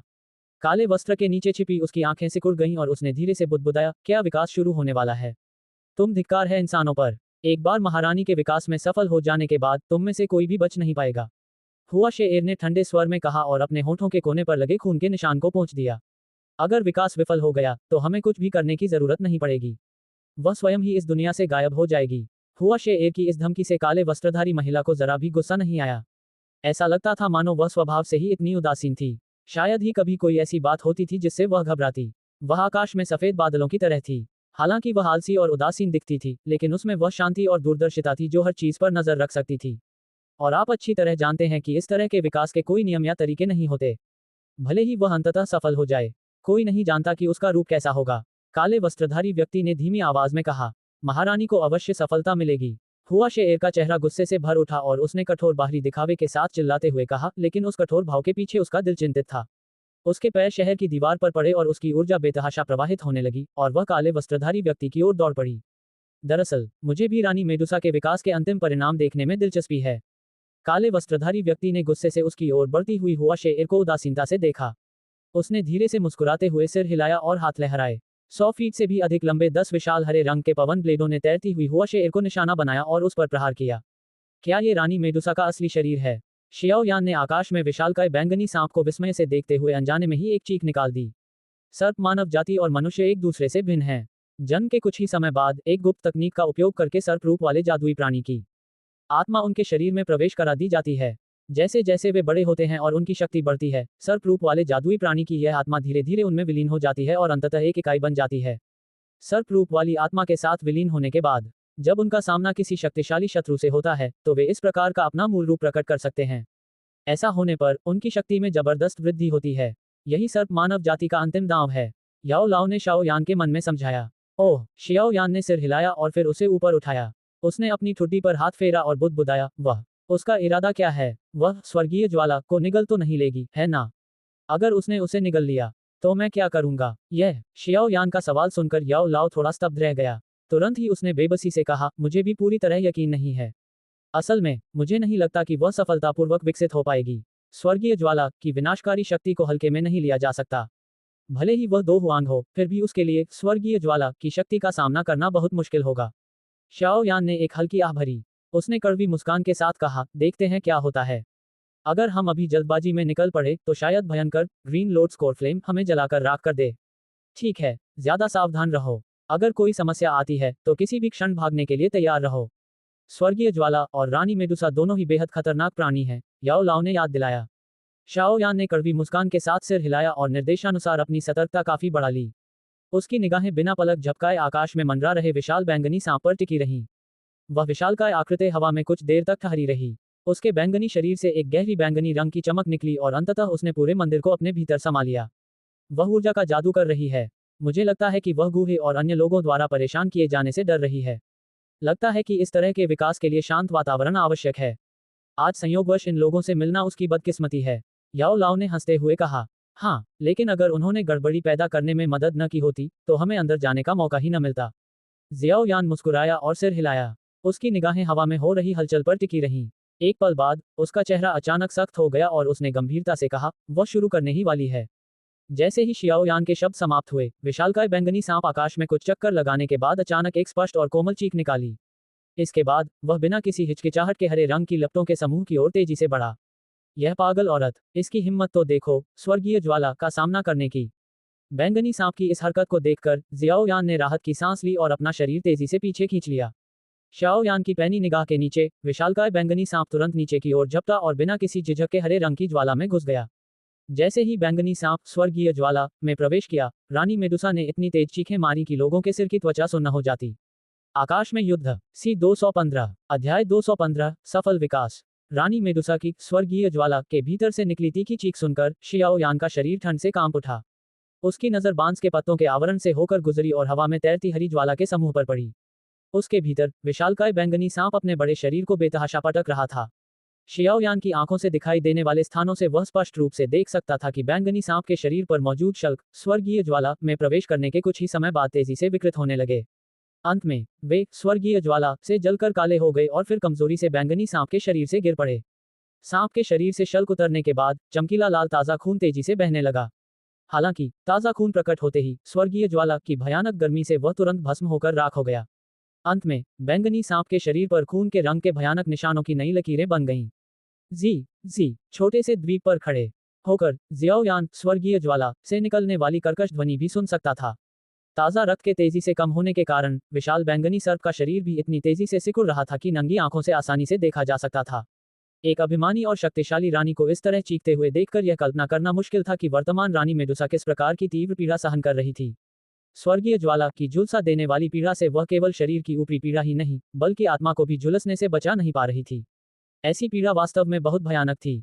दूर एक चट्टान पर खड़े होकर जियाओ यान पीले चेहरे के साथ ज्वालाओं के समूह को ध्यान से देख रहा था। रानी मेडुसा की तीखी चीख, जिससे दिल कांप उठता था, ने उसे गहरा सदमा पहुंचाया। उसे मानना पड़ा कि यह स्त्री हठी और पागल थी। रानी मेडुसा के कारण उत्पन्न हलचल इतनी भीषण थी कि उसकी तीखी चीख लगभग आधे शहर में गूंज उठी।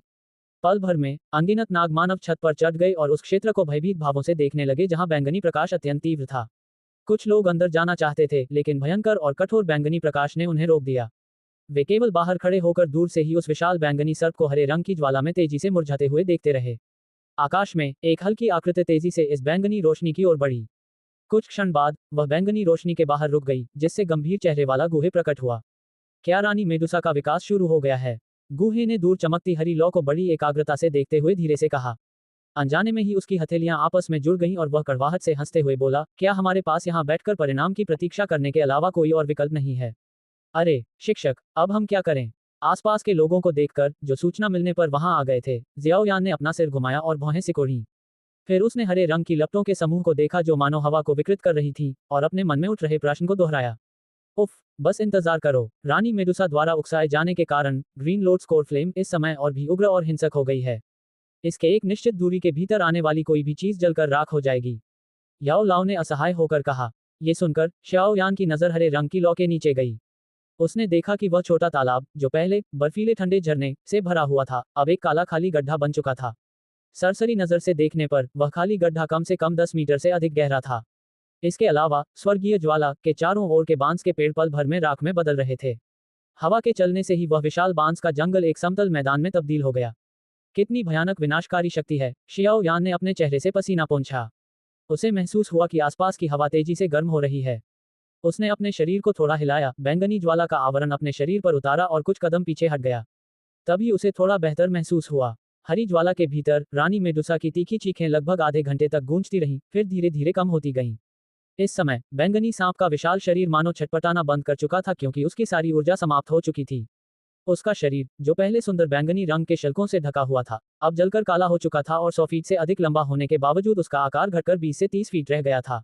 ये कल्पना करना कठिन था कि उस ज्वाला में कितनी हड्डियां, मांस और रक्त जलकर राख हो गए होंगे। बैंगनी रंग के प्रकाश के पर्दे के बाहर बढ़ती संख्या में नाग मानव छतों पर खड़े होकर तड़पते हुए बैंगनी नाग को निश्चिंत होकर घूर रहे थे। बैंगनी नाग की भयानक चीखें पूरे शहर में गूंज रही थीं, जिससे नाग मानवों के पवित्र शहर में एक वीरान वातावरण छा गया था। हरे रंग की ज्वाला के भीतर रानी मेडुसा का शरीर शांत और स्थिर पड़ा था, जिससे ग्रीन लोड्स कोर फ्लेम उसके शरीर को जलाती जा रही थी। धीरे धीरे जली हुई गंध आ रही थी। क्या वह असफल हो गई? बैंगनी रंग के पर्दे के बाहर काले वस्त्र पहने एक व्यक्ति अचानक गुहे के बगल में प्रकट हुआ। स्वर्गीय ज्वाला के भीतर गतिहीन हो चुकी रानी मेडुसा को देखकर उसने एक अकारण आह भरी। वह कुछ क्षण चुप रही, फिर रानी मेडुसा की ओर झुकी। हालांकि उसका स्वभाव अभिमानी और उदासीन था, फिर भी उसने महसूस किया कि उसे उस रानी का उचित सम्मान करना चाहिए जिसने विकास के लिए स्वर्गीय ज्वाला में अपने शरीर को झुलसाने का साहस किया था। उफ! हरी लौ को देखते हुए उसके बगल में बैठी गुहे ने भी धीरे से आह भरी। ये रानी मेडुसा, जो कभी जियामा साम्राज्य के शक्तिशाली लोगों के लिए सिरदर्द थी, इस तरह गिरी। ये कुछ नाटक जैसा था। रानी मेडुसा की चीखें शांत होते ही पूरा शहर धीरे धीरे सन्नाटे में डूब गया। कुछ ही क्षणों बाद घृणा भरी निगाहों के कई जोड़े गुहे और हवा में लटके काले वस्त्रधारी व्यक्ति की ओर मुड़ गए। उन घृणा भरी निगाहों को अनदेखा करते हुए काले वस्त्र पहने महिला दूर हरे रंग की लपटों के समूह को उदासीनता से देखती रही। कुछ क्षण बाद काले वस्त्र के नीचे उसकी भौहें थोड़ी सिकुड़ गईं। सिर उठाकर उसने आकाश की ओर देखा, जो अचानक बहुत गहरा हो गया था। कुछ देर चुप रहने के बाद उसकी शांत आवाज थोड़ी गंभीर हो गई, कुछ गड़बड़ है। क्या बात है? ये सुनकर गुहे का चेहरा तनावग्रस्त हो गया और उसने जल्दी से पूछा। यहाँ की प्राकृतिक ऊर्जा में अचानक उछाल आया है। काले वस्त्रधारी व्यक्ति ने आकाश की ओर देखते हुए धीरे से कहा। स्थिति देखकर गुहे ने भी जल्दी से अपना सिर उठाया और आकाश की ओर देखा। उसका चेहरा तुरंत बदल गया। पहले जो आकाश उज्ज्वल और साफ था, वह अचानक बहुत गहरा काला हो गया था। अज्ञात मूल के काले बादलों का एक समूह धीरे धीरे आकाश को ढक रहा था। अचानक हुए इस बदलाव ने सभी को स्तब्ध कर दिया। सब लोग आकाश की स्थिति को देखते रह गए। उनके चेहरे असमंजस से भरे हुए थे। धमाका! अचानक काले बादलों से गरज की एक जोरदार आवाज निकली। चांदी जैसी चमकती बिजली आसमान में तेजी से दौड़ती हुई दिखाई दी, मानो अनगिनत लंबे चांदी के रंग के सांप हों। क्या हो रहा है? काले बादलों में समाई प्रचंड ऊर्जा को महसूस करते हुए गुहे ने अपनी लाडली और रूखे स्वर में पूछा। काले वस्त्रधारी महिला आकाश में छाए काले बादलों को ध्यान से देख रही थी। गंभीर स्वर में उसने कहा, मैंने एक प्राचीन ग्रंथ पढ़ा था। उसमें लिखा था कि जब प्राचीन काल के किसी पौराणिक जादुई राक्षस का जन्म होता है या उसकी शक्ति बढ़ती है, तो उसके शरीर में असंतुलित ऊर्जा की अधिकता के कारण वह कुछ प्राकृतिक घटनाएं उत्पन्न करता है। हालांकि ये पौराणिक श्रेणी के जादुई राक्षस अत्यंत शक्तिशाली होते हैं। उनमें से शीर्ष श्रेणी के राक्षसों की तुलना मनुष्य के डोजोंग या डोशेंग से की जा सकती है। वर्तमान डोची महाद्वीप में इस प्रकार के पौराणिक श्रेणी के जादुई राक्षस बहुत कम ही देखने को मिलते हैं। स्थिति को देखते हुए सबसे अधिक संभावना यही है कि यह सब रानी मेडुसा के कारण हुआ है। आपका मतलब है कि वह सफलतापूर्वक विकसित हो गई है? गुहे की आंखें सिकुड़ गईं और उसने चौंकते हुए स्वर में पूछा। मुझे पक्का पता नहीं है। काले वस्त्रधारी महिला ने सिर हिलाया और धीरे से कहा। क्या हमें पीछे हटना होगा? गुहे ने अपनी बाहें सिकुड़ते हुए और अपनी आवाज में स्पष्ट हिचकिचाहट के साथ पूछा। पहले थोड़ा इंतजार करते हैं। अगर वो सफलतापूर्वक विकसित भी हो गई, तो भी इतने लंबे समय तक स्वर्गीय ज्वाला में झुलसने के बाद उसकी काफी ऊर्जा खत्म हो गई होगी। ऐसे में उसके लिए आराम करने के लिए कोई शांत जगह ढूंढना ही सबसे समझदारी भरा फैसला होगा। काले वस्त्रधारी महिला ने सिर हिलाते हुए अपनी राय व्यक्त की। यह ठीक है, देखते हैं क्या होता है। ये राय सुनकर गुहे एक पल के लिए हिचकिचाया, फिर सिर हिलाया। वह सिर उठाने ही वाला था कि तभी उसके सिर के ऊपर बादलों से एक जोरदार गर्जना सुनाई दी। पलक झपकते ही आसमान रोशन हो गया और बादलों से एक विशाल चांदी के रंग की बिजली गिरी, बैंगनी रंग के प्रकाश के पर्दे को पार करते हुए हरे रंग की ज्वालाओं के समूह से जा टकराए। बिजली कड़की और देखते ही देखते गायब हो गई। बिजली की गड़गड़ाहट की आवाज कानों में गूंजने से पहले ही आसमान में छाए काले बादल तेजी से छंटने लगे। पल भर में तेज धूप ने एक बार फिर पूरे शहर को अपनी चपेट में ले लिया। तेज गर्जना का असर धीरे धीरे सबके कानों से मिट गया। असंख्य लोगों ने जल्दी से अपनी निगाहें बैंगनी रंग के प्रकाश के पर्दे की ओर घुमाईं। हालांकि बिजली गिरने के बाद छोटे से द्वीप से एक हल्की हरी धुंध फैलने लगी, जिससे सबकी दृष्टि अवरुद्ध हो गई। ये हरे रंग का कोहरा उस समय उत्पन्न हुआ जब पहले बिजली स्वर्गीय ज्वाला से टकराई थी। यह आध्यात्मिक शक्ति को क्षीण कर सकता है। अंदर जो कुछ भी हो रहा है, वह पूरी तरह से अलग थलग है। प्रकाश के पर्दे के भीतर अपनी आध्यात्मिक चेतना का अवलोकन करने के बाद गुहे ने सिर हिलाया और भौहें चढ़ाते हुए कहा। इसके बिखरने का इंतजार करो, काले वस्त्रधारी व्यक्ति ने शांत भाव से कहा। गूहे ने सिर हिलाया। हालांकि उसके शरीर में मौजूद दो ऊंची धीरे धीरे प्रवाहित होने लगी, मानो वह किसी भी समय पीछे हटने के लिए तैयार हो रहा हो। जब आकाश से बिजली गिरी तो शियाओ यान ने एक विशाल चट्टान के पीछे छिपने का विकल्प चुना। हालांकि उसने ऐसा किया, फिर भी बिजली के प्रचंड प्रभाव से वह विशाल चट्टान चूर चूर हो गई। यदि याओ लाओ ने महत्वपूर्ण क्षण में उसकी रक्षा न की होती, तो शियाओ यान की मौके पर ही बिजली गिरने से मृत्यु हो सकती थी। कितनी भयानक बिजली गिरी थी। जमीन से उठते हुए जियाओ यान ने उस छोटे से द्वीप को देखा जो पहले से ही खाली था। वह ठंडी हवा का एक घूंट लेने से खुद को रोक नहीं पाया। अंदर क्या हुआ? शियाओ यान ने अपने शरीर से धूल झाड़ी और अपने चारों ओर घने हरे रंग के कोहरे को देखा। उसने थोड़ा सा माथा सिकोड़ा और धीरे धीरे केंद्र की ओर चल पड़ा। जैसे जैसे वह धीरे धीरे छोटे द्वीप के मध्य की ओर बढ़ा, हवा में तैरती हरी लौ एक बार फिर प्रकट हुई। हालांकि हरी लौ अपने मूल हथेली के आकार में वापस आ चुकी थी। ये हवा में चुपचाप तैरती रही और बार बार अपना आकार बदलती रही। स्वर्गीय ज्वाला से अपनी दृष्टि नीचे करते हुए उसने देखा कि एक पूरी तरह से झुलसा हुआ काला विशालकाय सर्प बिना किसी आवाज के चुपचाप जमीन पर पड़ा है। उसका बर्फीला शरीर किसी मृत सर्प से कम नहीं था। क्या वह असफल हो गई? बुरी तरह से सिकुड़े हुए उस विशालकाय सांप को देखते हुए, जिसका बाहरी भाग बुरी तरह जलकर भयावह हो गया था, जियाओ यान ने धीरे से सांस ली। क्या उसकी पीढ़ी का कोई डोहुआंग इस तरह गायब हो गया था? उफ, हमें स्वर्गीय ज्वाला लेने जाना चाहिए। जियाओ यान ने धीरे से सिर हिलाया, विशाल सांप के शव के चारों ओर घूमकर स्वर्गीय ज्वाला के नीचे पहुंच गया। वह याओ लाओ से इसे संभालने का तरीका पूछने ही वाला था कि अचानक उसके पीछे से एक हल्की काचाक की आवाज सुनाई दी। अचानक आए इस आवाज को सुनकर जियाओ यान का शरीर कांप उठा। उसने धीरे से अपना सिर घुमाया और आवाज की दिशा में देखा। देखते ही देखते उसकी आंखें सुई की तरह सिकुड़ गईं। आकाश में युद्ध। सी 216 अध्याय 216 7 रंगों वाला आकाश को निगलने वाला अजगर। शाओ यान की निगरानी में अकड़े हुए विशालकाय सांप के शव की जली हुई काली त्वचा अचानक धीरे धीरे उतरने लगी। त्वचा के उतरने की गति धीरे धीरे बढ़ती गई और अंत में जियाओ यान को मोटे तौर पर यह दिखाई देने लगा कि विशाल सांप के शव में कुछ ऐसा था जो शरीर को फाड़कर बाहर निकलने वाला था। गु इस विचित्र दृश्य को देखकर शियाओ यान के रोंगटे खड़े हो गए। उसने लार नीली और धीरे धीरे मुड़ने लगा। उसकी निगाहें उस विशालकाय सांप पर टिकी थी जो बार बार अपनी झुलसी हुई काली त्वचा उतार रहा था। कुछ कदम पीछे हटकर उसने जल्दी से पूछा, गुरुजी, क्या हो रहा है? सांप के शरीर के भीतर एक ची प्रकट हुई है। इस समय याओ लाओ की आवाज कहीं अधिक गंभीर थी। क्या वह विकसित होने में सफल हुई? जियाओ यान ने रूखेपन से पूछा। उसकी आंखें सिकुड़ गईं। उद्धरण चिन्ह डॉट डॉट डॉट। लगता तो यही है। सावधान रहना। याओ लाओ को भी ठीक से समझ नहीं आ रहा था कि क्या हो रहा है, इसलिए उनका जवाब भी कुछ अस्पष्ट था। ये सुनकर जियाओ यान का दिल बैठ गया। एक पल बाद उसने अपना सिर हवा में लहराती हरी लौ की ओर झुकाया और दृढ़ता से कहा, गुरुजी, हमें स्वर्गीय ज्वाला कैसे प्राप्त होगी? जल्दी कीजिए, समय नहीं है। एक बार वह चीज प्रकट हो गई तो मुझे डर है कि हम सावधान रहो। इससे पहले कि जियाओ यान अपनी बात पूरी कर पाता, याओ लाओ की जल्दबाजी में दी गई चेतावनी अचानक उसके दिल में गूंज उठी। याओ लाओ की चीख सुनकर शियाओ यान का दिल अचानक घबरा गया। 1 साल से ज्यादा की कड़ी ट्रेनिंग के बाद शियाओ यान में हर पल सतर्क रहने की क्षमता आ गई थी। उसका चेहरा तुरंत बदल गया। उसने अपने पैरों के अगले हिस्से जमीन पर हल्के से थपथपाए और तेजी से पीछे हट गया। बैंग! शियाओ यान के तेजी से पीछे हटते ही जमीन पर पड़े विशालकाय सांप के शव से अचानक एक जोरदार धमाके की आवाज आई। उसकी काली खालें चारों ओर उड़ गईं और शव पल भर में चूर चूर हो गया। जिस क्षण विशालकाय सांप का शव चूर्ण में तब्दील हुआ, उसी क्षण एक विशाल और भयावह ऊर्जा अचानक मुक्त हुई और तेजी से पूरे शहर को अपनी चपेट में ले लिया, जिससे अन्य लोग भयभीत हो गए। महारानी सफल हो गईं। इस ऊर्जा की हल्की सी परिचित अनुभूति को महसूस करते हुए शहर में मौजूद अनगिनत नाग मानव एक दूसरे की ओर मुड़ गए। पल भर में उनके चेहरे असीम खुशी से भर उठे और बादलों में एक जोरदार जयकार गूंज उठी। जिस क्षण यह विशाल ऊर्जा का विस्फोट हुआ, बैंगनी रंग के पर्दे के बाहर खड़े गुहे के चेहरे का भाव एकदम बदल गया। उसी समय उसका शरीर अनायास ही तेजी से दर्जनों मीटर पीछे हट गया। जैसे ही उसका शरीर तेजी से पीछे हट रहा था, गुहे ने गुस्से से भरे चेहरे के साथ हवा में चुपचाप खड़े काले वस्त्रधारी व्यक्ति को चिल्लाकर कहा, चलो जल्दी से चलते हैं। रानी मेडुसा का विकास सफलतापूर्वक हो चुका है। घबराओ मत। भयानक ची से उत्पन्न अचानक ऊर्जा के प्रवाह का सामना करते हुए भी काले वस्त्रधारी व्यक्ति शांत रहा। अन्य लोगों को ची में व्याप्त अनियमितता को महसूस करने में कठिनाई हो सकती है, लेकिन वह इसे स्पष्ट रूप से महसूस कर सकती थी। ये ची इतनी शक्तिशाली थी कि भयभीत कर देने वाली थी, लेकिन इसमें निरंतर बने रहने की शक्ति की हल्की सी कमी का आभास था। उसकी धारणा गलत नहीं थी। इस ऊर्जा के विस्फोट के बाद ये 10 सेकंड से कुछ अधिक समय तक ही टिकी रही और फिर समुद्र तट से पीछे हटती लहरों की तरह प्रकाश के पर्दे में समाहित हो गई। ऊर्जा के एक बार फिर बुझ जाने के बाद शहर में गूंजती जयकार भी अचानक थम गई। सभी नाग मानवों के चेहरे स्तब्ध थे और वे इस नई घटना के परिणाम को लेकर चिंतित थे। जब वह ऊर्जा अचानक फूट पड़ी तो शियाओ यान का चेहरा एकदम पीला पड़ गया। उसके पैर जमीन पर पड़े और पलक झपकते ही वह 10 मीटर से भी ज्यादा पीछे हट गया। ऊर्जा के अचानक बुझ जाने से शियाओ यान का दिल स्तब्ध रह गया। हालांकि उसने इस समय स्थिति को हल्के में लेने की हिम्मत नहीं की। उसने अपनी आंखें थोड़ी सिकोड़कर दूर स्थित उस क्षेत्र को ध्यान से देखा जहां सांप के शरीर के फटने से काली धूल उड़ रही थी। उसकी हथेलियां पसीने से भीगी हुई थीं। काले रंग की धूल धीरे धीरे नीचे गिरने लगी। पलक झपकते ही कोहरे से 7 रंगों का प्रकाश अचानक निकला। प्रकाश की गति इतनी तीव्र थी कि प्रतिक्रिया करने का कोई अवसर ही नहीं था, मानो वह अंतरिक्ष के प्रतिरोध को भेद कर आगे बढ़ गया हो।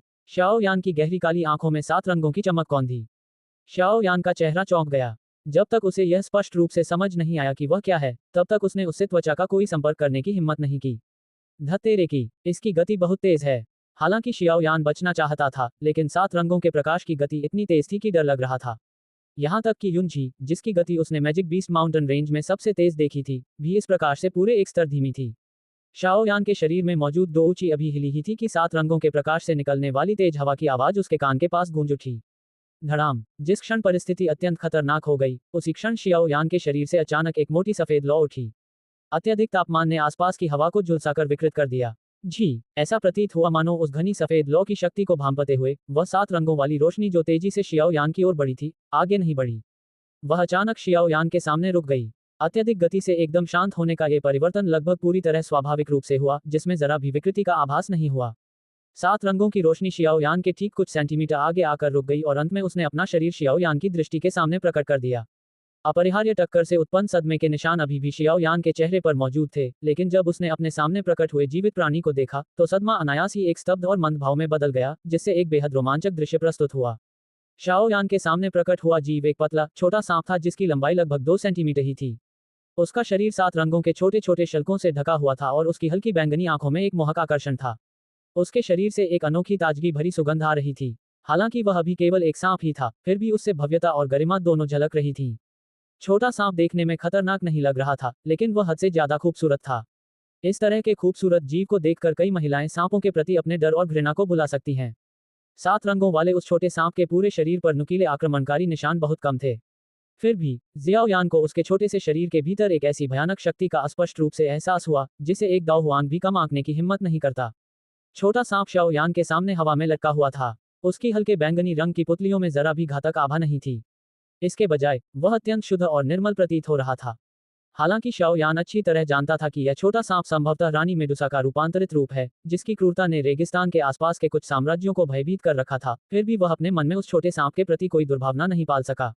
7 रंगों वाले छोटे सांप ने अपनी नन्ही पूंछ हिलाई, अपनी बैंगनी पुतलियों को चौड़ा किया और अपने सामने खड़े शियाओ यान को देखा।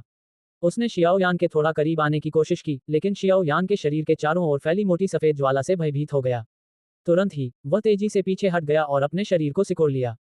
शियाओ यान को देखते हुए सांप की हल्की बैंगनी आंखों में वास्तव में अत्यंत दयनीय भाव था। शरीर को जकड़कर शियाओ यान अपने सामने मौजूद 7 रंगों वाले छोटे सांप को घूर रहा था, जो देखने में बिल्कुल हानिरहित लग रहा था। उसने जरा भी हिलने की हिम्मत नहीं की। लार निगलते हुए उसने मन ही मन खालीपन से पूछा, गुरुजी, ये रानी मेडुसा है? हाँ, याओ लाओ ने भारी स्वर में सिर हिलाते हुए कहा। उसने एक गहरी आह भरी और बुदबुदाया, इसका शरीर 7 रंगों का है, इसकी आंखें हल्की बैंगनी हैं, इसके शरीर से सुगंध निकलती है, इसकी शक्ति असीम है। कितना अप्रत्याशित है। रानी मेडुसा का तथाकथित विकास वास्तव में उसकी आत्मा का विकास है, जो अपने मूल रूप को त्याग कर अपनी आध्यात्मिक शक्ति का उपयोग करके एक वास्तविक और नए शरीर में परिवर्तित हो रही है। तो फिर वो चीज क्या है जिसमें वो अब बदल गई है? जियाओ यान ने आशंका से पूछा। रानी मेडुसा की पिछली साथी आत्मा वही विशालकाय बैंगनी सांप थी जिसे आपने अभी देखा। वह आत्मा 6ठे दर्जे का जादुई जीव, शांत बैंगनी ज्वाला सर्प थी। किंवदंतियों के अनुसार ये शांत बैंगनी ज्वाला सर्प अपने शरीर में मौजूद कमजोर रक्त को सक्रिय कर सकता है और अपने प्राचीन पूर्वज में रूपांतरित हो सकता है। स्वाभाविक रूप से ऐसा होने की संभावना बहुत कम है, इतनी कम कि इसे नगण्य ही माना जा सकता है। याओ लाओ ने धीरे से कहा, वह प्राचीन और अनोखा जीव जो कभी 2 शिंग स्तर के जीवों से मुकाबला कर सकता था, उसे 7 रंगों वाला स्वर्ग निगलने वाला अजगर कहा जाता था। इसकी विशेषताएं हैं इसका 7 रंगों वाला शरीर, इसकी हल्की बैंगनी पुतलियां, इसकी शरीर की सुगंध और इसकी ताकत, जो बेहद प्रभावशाली है। ये बिल्कुल मेरे सामने मौजूद 7 रंगों वाले छोटे सांप जैसा ही है। शियाओ यान की आंखों के कोने फड़क उठे और वह मन ही मन कराह उठा। हाँ, अगर मेरा अनुमान सही है तो आपके सामने जो छोटा सा सांप है, वह पौराणिक 7 रंगों वाला स्वर्ग निगलने वाला अजगर होना चाहिए। साथ ही यह रानी मेडुसा का नया शरीर भी है। याओ लाओ ने आह भरी। लार निगलते हुए जियाओ यान ने इस हानिरहित दिखने वाले खूबसूरत छोटे सांप को कुछ अविश्वास से देखा। क्या ये वही प्राचीन और अनोखा जीव था जो पौराणिक 2 शिंग वर्ग का मुकाबला कर सकता था? ओह, ये सही नहीं है। अगर सच में ये रानी मेडुसा है, तो मुझे जरा भी जान से मारने की इच्छा क्यों नहीं हो रही? सामान्य ज्ञान के अनुसार अगर सच में वो क्रूर स्त्री होती, तो मुझे डर है कि मैं तो वहीं मर चुका होता। नन्हे सांप की आंखों में जिज्ञासा लिए बच्चे को घूरते हुए जियाओ यान ने असमंजस में पूछा। यह मुझे नहीं पता, याओ लाओ ने शर्मिंदा होकर कहा। शायद विकास के दौरान बिजली गिरने से यह मूर्ख हो गया हो। उद्धरण चिन्ह डॉट डॉट डॉट उद्धरण चिन्ह। याओ लाओ की बातें सुनकर शियाओ यान के माथे पर एक गहरी लकीर उभर आई। उसने अपने होंठ चाटे और धीरे से कहा, गुरुजी, मुझे लगता है कि इसमें कोई जानलेवा इरादा नहीं है। आप हड्डी कंपा देने वाली ज्वाला को हटाने की कोशिश क्यों नहीं करते? यह ठीक है, सावधान रहना। ये सुझाव सुनकर याओ लाओ ने सिर हिलाने से पहले थोड़ा संकोच किया। याओ लाओ के शब्द समाप्त होते ही शियाओ यान के शरीर पर जल रही मोटी सफेद लौ तेजी से बुझ गई। स्वर्गीय ज्वाला के पूरी तरह गायब होते ही शियाओ यान ने पसीने से भीगी मुट्ठी भींची और अपने सामने 7 रंगों वाले छोटे सांप को घूरते हुए कहा, महाराज। नन्हे सांप ने शियाओ यान की पुकार पर जरा भी प्रतिक्रिया नहीं दी।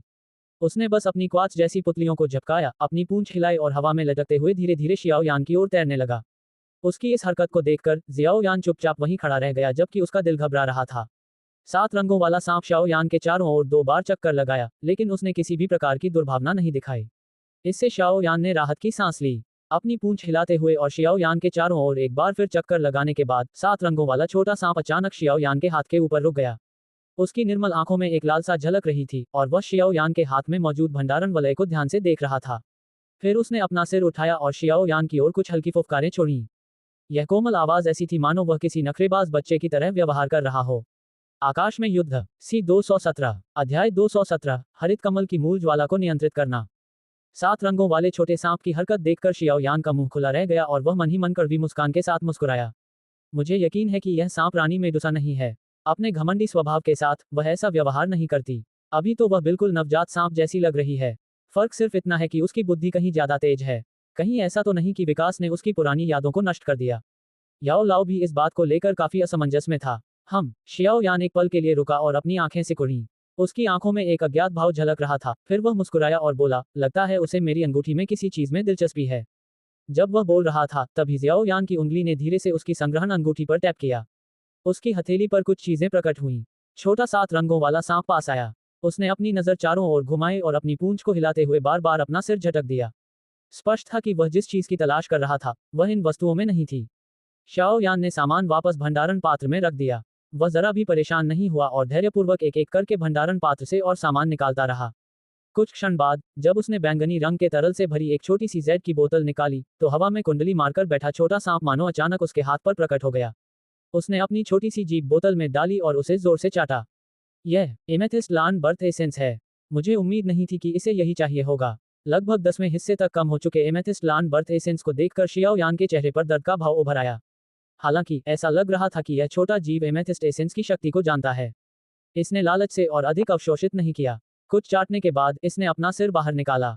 इसकी क्रिस्टल जैसी साफ सांप जैसी पुतलियां उत्साह और संतुष्टि से चमक उठीं। 7 रंगों वाला आकाश निगलने वाला अजगर भी एक अनोखा जीव है जो अग्नि तत्व से जुड़ा है। स्वाभाविक रूप से इसे नीलमणि का सार बहुत पसंद है जो शुद्ध अग्नि ऊर्जा से भरा होता है। याओ लाओ ने मुस्कुराते हुए कहा और छोटे 7 रंगों वाले सांप की उत्तेजना को देखा। शियाओ यान ने सिर हिलाया और दर्द से कुछ हद तक कम हो चुकी एमेथिस्ट एसेंस को अपनी स्टोरेज रिंग में वापस रख दिया। ऐसा प्रतीत होता था कि चूंकि सांप ने एमेथिस्ट लान बर्थ एसेंस को अवशोषित कर लिया था, इसलिए शियाओ यान को देखते समय उस छोटे 7 रंग के सांप की आंखों में पहले जैसी सावधानी नहीं थी। नन्हे सांप की निगाहों में आए बदलाव को भांपते हुए शियाओ यान का दिल थोड़ा विचलित हुआ। उसने सावधानी से अपना हाथ बढ़ाया और धीरे से उसके नन्हे शरीर को सहलाया। शियाओ यान की हरकत देखकर 7 रंगों वाले छोटे सांप ने अपना शरीर मरोड़ लिया। फिर उसने शियाओ यान के हाथ से बचने की कोशिश छोड़ दी, अपना छोटा सा सिर घुमाया और आलस से शियाओ यान के हाथ पर खुद को रगड़ने लगा। जरा भी शत्रुता न रखने वाले उस छोटे से सांप की हरकत को देखते हुए उसकी आंखों में अचानक एक असामान्य चमक आ गई। हे लड़के, क्या तुम इसे अपने पास रखने की योजना बना रहे हो? शियाओ यान के विचारों को स्पष्ट रूप से समझते हुए याओ लाओ की आवाज तुरंत उसके दिल में गूंज उठी। शियाओ यान ने 2 बार हल्की सी हंसी हंसी। उसने अपने होंठ चाटे और मन ही मन उत्साहित स्वर में कहा, यह एक प्राचीन अनोखा जीव है जिसमें असीमित क्षमता है। अगर मैं इसे अपने पास रखूं तो भी यह मेरे द्वारा नियंत्रित स्वर्गीय ज्वाला से मूल्य में कम नहीं होगा। 7 रंगों वाला स्वर्ग निगलने वाला अजगर वास्तव में बहुत शक्तिशाली है, लेकिन वर्तमान में वह भी शिशु अवस्था में है। उसके शरीर में वास्तव में अत्यंत विशाल ऊर्जा समाहित है, लेकिन इसे पूरी तरह से नियंत्रित करने से पहले उसे अनिश्चित काल तक प्रशिक्षण से गुजरना होगा।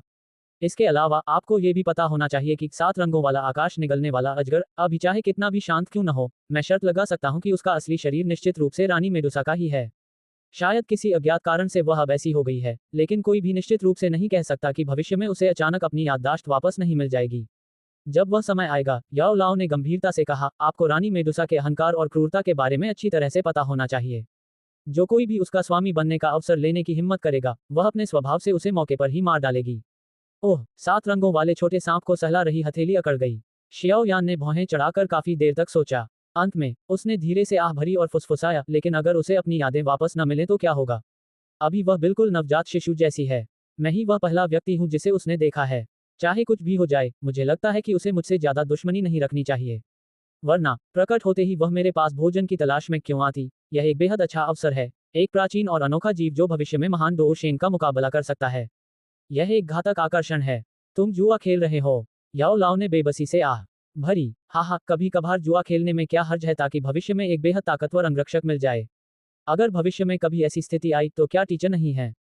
जब वो समय आएगा, अगर हम उन्हें हरा नहीं पाए, तो हम भाग जाएंगे। शियाओ यान हंस पड़ी। उफ, मुझे उम्मीद है कि तुम आग से खेलते हुए खुद को जला नहीं लोगे। याओ लाओ ने कड़वी मुस्कान के साथ कहा।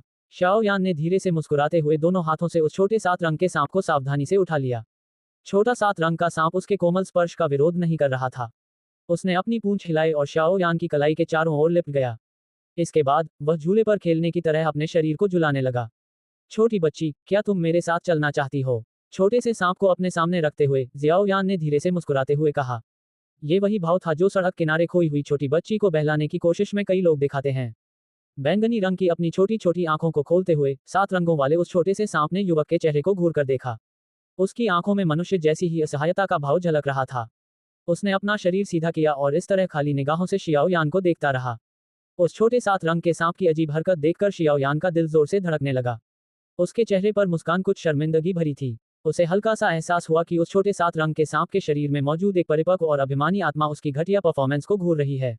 जियाओ यान ने हल्की खांसी की, अपनी आंखें घुमाईं और भंडारण रिंग पर उंगली से टैप किया।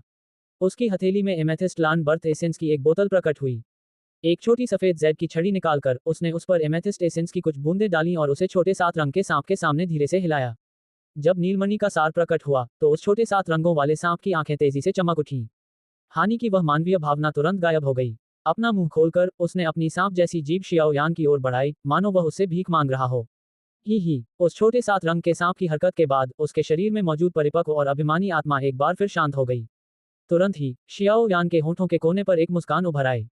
चाहे रानी मेडुसा की आत्मा मौजूद हो या न हो, वर्तमान 7 रंग का स्वर्ग निगलने वाला अजगर कम से कम नीलम के सार से उत्पन्न आकर्षण का विरोध करने में असमर्थ था।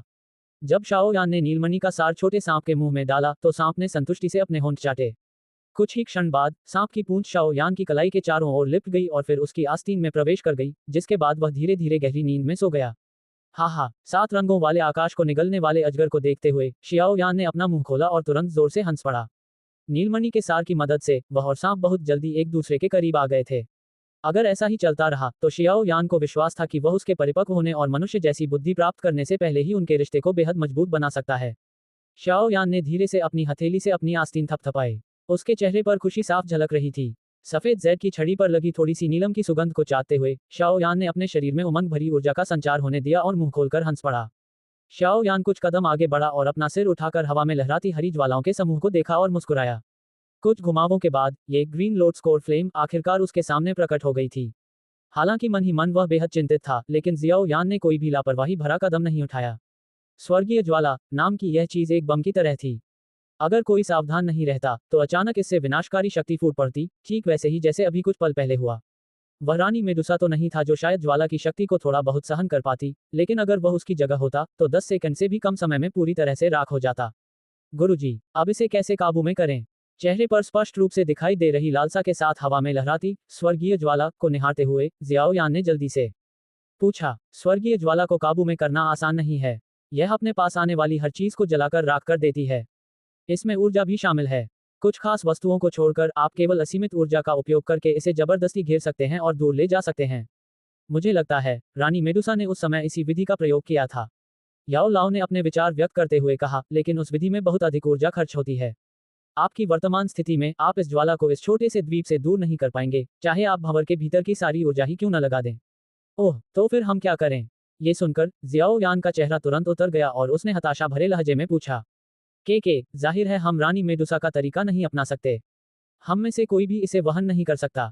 याओ लाओ मुस्कुराया और बोला, जो मैंने पहले कहा है वह दूसरों पर लागू होता है। लेकिन तुम अलग हो, तुम्हारे पास एक ऐसा उपकरण है जो ग्रीन लोड्स कोर फ्लेम को आसानी से दूर ले जा सकता है। शाओ यान कुछ पल के लिए असमंजस में पड़ गया। उसने पलकें झपकाईं और थोड़ी देर बाद अचानक बोला, क्या आप ग्रीन लोड्स लोड सीट की बात कर रहे हैं? हाँ हाँ, बिल्कुल सही। हरा कमल आसन और हरा कमल मूल ज्वाला एक ही स्रोत से उत्पन्न होते हैं। यदि आप आसन का उपयोग ज्वाला को धारण करने के लिए करते हैं तो यह न केवल स्वर्गीय ज्वाला को न्यूनतम तापमान तक दबा देगा जिससे वह बाहर नहीं फैलेगी, बल्कि इसे ऊर्जा से लपेटने की तुलना में ये कहीं अधिक सुरक्षित भी होगा। याओ लाओ ने एक और मुस्कान के साथ कहा। शाओ यान ने सिर हिलाया और जल्दी से अपनी उंगली से भंडारण वलय पर थपथपाया। पल भर में भंडारण वलय से एक हरे रंग की चमक धीरे धीरे उठी और शाओ यान के सामने ठहर गई। उस हरे रंग की चमक के भीतर एक कलाकृति के समान परिपूर्ण हरा कमल आसन था। वह थोड़ा सा घूमा और हल्की ऊर्जा उत्सर्जित की। शाओ यान ने हरे कमल आसन को हाथ से खींचते हुए उसे धीरे से हवा में तैरती स्वर्गीय ज्वाला के ऊपर फेंक दिया। ज्वाला के तल तक पहुंचते ही हरे कमल आसन से हल्की हरी रोशनी निकली। अंत में वह धीरे से हरे कमल की मूल ज्वाला के चारों ओर लिपट गया। जैसे जैसे हरे रंग की चमक कम होती गई, दिव्य ज्वाला बिना किसी प्रतिरोध के धीरे धीरे कमल के केंद्र में समा गई। तुरंत ही कमल के खाली केंद्र के भीतर एक विचित्र हरे रंग की ज्वाला उठ खड़ी हुई। सफलता, दिव्य ज्वाला प्राप्त करने की प्रक्रिया इतनी सहज थी कि शियाओ यान आश्चर्यचकित रह गया। उसने प्रसन्नता से भरे चेहरे के साथ हरे कमल आसन में संग्रहित हरे कमल की मूल ज्वाला को देखा। शियाओ यान ने हरे कमल आसन के निचले भाग को सावधानीपूर्वक पकड़ रखा था और बीच में स्थित हरे रंग की ज्वालाओं के समूह को ध्यान से देख रहा था। उसकी गहरी काली आंखों में अनायास ही उत्साह की एक झलक दिखाई दी। अब जल्दी करो और इस शहर को छोड़ दो। कोई शांत जगह ढूंढो और स्वर्गीय ज्वाला को ग्रहण करो। याद रखना, इस दौरान स्वर्गीय ज्वाला को भंडारण वलय में मत रखना, अन्यथा अंदर रखी चीजें जलकर राख हो जाएंगी। याओ लाओ ने गंभीर स्वर में चेतावनी दी। हाँ, शाओ यान का शरीर कांप उठा और उसने गंभीरता से सिर हिलाया।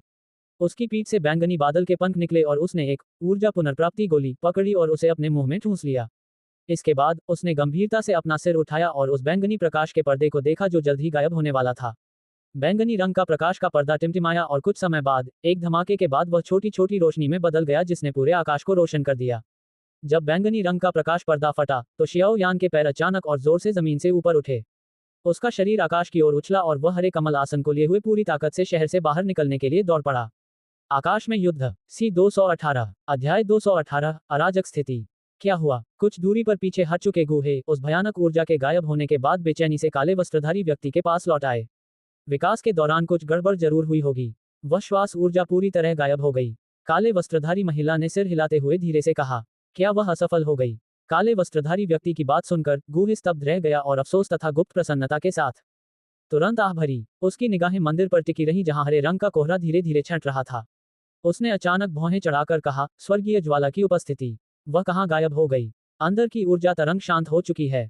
स्वर्गीय ज्वाला की बात करें तो क्या उसे रानी मेडुसा ने नष्ट कर दिया है? काले वस्त्रधारी व्यक्ति ने कुछ हिचकिचाहट भरे लहजे में उत्तर दिया, ऐसा संभव नहीं होना चाहिए। हालांकि रानी मेडुसा बहुत शक्तिशाली है, फिर भी वह स्वर्गीय ज्वाला को नष्ट करने के लिए एक स्तर कमजोर है। गूहे ने अपना सिर हिलाया। एक रसायनज्ञ होने के नाते वह स्वाभाविक रूप से स्वर्गीय ज्वाला की शक्ति से अवगत था। कोहरा छंटने तक हम पूरी तरह से तलाशी नहीं लेंगे। गूहे ने अपनी बाहें सिकोड़ते हुए बेबसी से कहा, बूढ़े है, क्या हालचाल है? शहर की दीवार के बाहर से दो चमकती रोशनी अंदर आई और अंत में गूहे और काले वस्त्रधारी व्यक्ति के पास आकर रुक गईं। उनकी निगाहें नीचे स्थित मंदिर पर घूमी। फिर यानशी ने गहरी आवाज में पूछा, अभी अभी जो ऊर्जा ची आई थी उसका क्या हाल है? ये रानी मेडुसा की ची होनी चाहिए। हालांकि ऐसा लगता है कि विकास में थोड़ी सी गड़बड़ी हो गई है। शायद वह पूरी तरह से गायब हो चुकी है। गूहे ने अपने विचार व्यक्त किए। ये सुनकर याओशी और फैंगली दोनों ने गहरी सांस ली। पहले की भयानक ऊर्जा के कारण उनके दिल में लड़ने का जरा सा भी हौसला नहीं बचा था। उस स्तर के शक्तिशाली लोग तो उनके लिए पहुंच से बाहर थे, उनसे लड़ने की तो बात ही दूर। अब क्या करें? फैंगली की निगाहें पूरे शहर पर घूमी। घृणा से भरी अनगिनत निगाहों को देखकर वह भौहें सिकोड़ने लगा। उसने अपना सिर उठाया और दूर आकाश की ओर देखा। यूएमई और मोबासी उन्हें ठंडी निगाहों से घूर रहे थे। हालांकि कभी कभार जब वे मंदिर की ओर देखते तो उनकी निगाहों में कुछ चिंता झलकती थी। यूएमई और मोबासी के मन में हत्या का भाव प्रबल था, फिर भी उन्होंने जबरदस्ती हमला नहीं किया। उनके नेतृत्व में असंख्य शक्तिशाली नागमानव नाग भाले लिए छतों की ओर दौड़ पड़े। उन्होंने ठंडी निगाहों से हवा में तैर रहे कुछ लोगों को देखा। नाग जातियों के हृदयों में पवित्र माने जाने वाले इस शहर में कई शक्तिशाली नाग जाति के लोग रहते थे। यदि डोवांग वर्ग के शक्तिशाली लोगों की गिनती की जाए तो गुहे के समूह में मौजूद डोवांगों की तुलना में शहर में डोवांगों की संख्या कहीं अधिक थी। हालांकि उनके पास कोई ऐसा डोहुआंग नहीं था जो काले वस्त्रधारी व्यक्ति का मुकाबला कर सके। यदि उन्हें शत्रु डोहुआंग के हिंसक होकर बड़ी संख्या में लोगों की जान लेने का डर न होता तो वे बहुत पहले ही गुहे के समूह पर हमला करके उन्हें मार डालते। इस प्रकार यूएमई और अन्य नाग जनजातियों ने बलपूर्वक हमला नहीं किया। उन्होंने केवल शक्तिशाली लोगों को गुहे के समूह को धीरे धीरे घेरने का आदेश दिया। ऐसा प्रतीत हुआ कि वे उन्हें शहर के भीतर ही रोके रखने की योजना बना रहे थे। वे शेष कबीलों के अन्य नेताओं के आने का इंतजार कर रहे हैं। एक बार जब 8 बड़े कबीलों के सभी नेता इकट्ठा हो जाएंगे तो संप्रदाय प्रमुख उनके यहाँ होने के बावजूद हम नुकसान में होंगे। आखिरकार हम तीनों को छोड़ दें तो शेष 5 डोवांग ही किसी भी डोहुआन को परेशान करने के लिए काफी होंगे। जब वह समय आएगा तो हमारी स्थिति अच्छी नहीं होगी। आखिरकार यह उनका इलाका है। इसके अलावा मेडुसा के नाग रक्षक केवल दिखावे के लिए नहीं हैं। हालांकि वे हमें रोक नहीं सकते, लेकिन उनके लिए थोड़ी बहुत परेशानी खड़ी करना मुश्किल नहीं होगा। यानशी ने छतों पर घनी आबादी में मौजूद शक्तिशाली नाग लोगों की ओर देखते हुए गंभीरता से कहा। हालांकि उनका स्वभाव थोड़ा कठोर था, लेकिन वे मूर्ख नहीं थे। थोड़ा सोचने के बाद वे दूसरे पक्ष का इरादा समझ गए। गुहे ने सिर हिलाया। वह दूसरी तरफ के इरादे को अच्छी तरह जानता था, लेकिन उसे अभी सबसे महत्वपूर्ण चीज हासिल करनी थी। अगर वे ऐसे ही चले जाते तो उसे दिल में बहुत निराशा होती। उसने तुरंत मन ही मन सोचा और धीरे से बोला, पहले थोड़ा इंतजार करते हैं। बैंगनी रंग का प्रकाश का पर्दा गायब होने वाला है। उसके गायब होते ही हम तुरंत उसके आसपास पहुंचकर जल्दी से खोजबीन करेंगे। अगर हमें स्वर्गीय ज्वाला मिल जाती है तो हम तुरंत निकल जाएंगे। अगर नहीं मिली तो हम भी चले जाएंगे।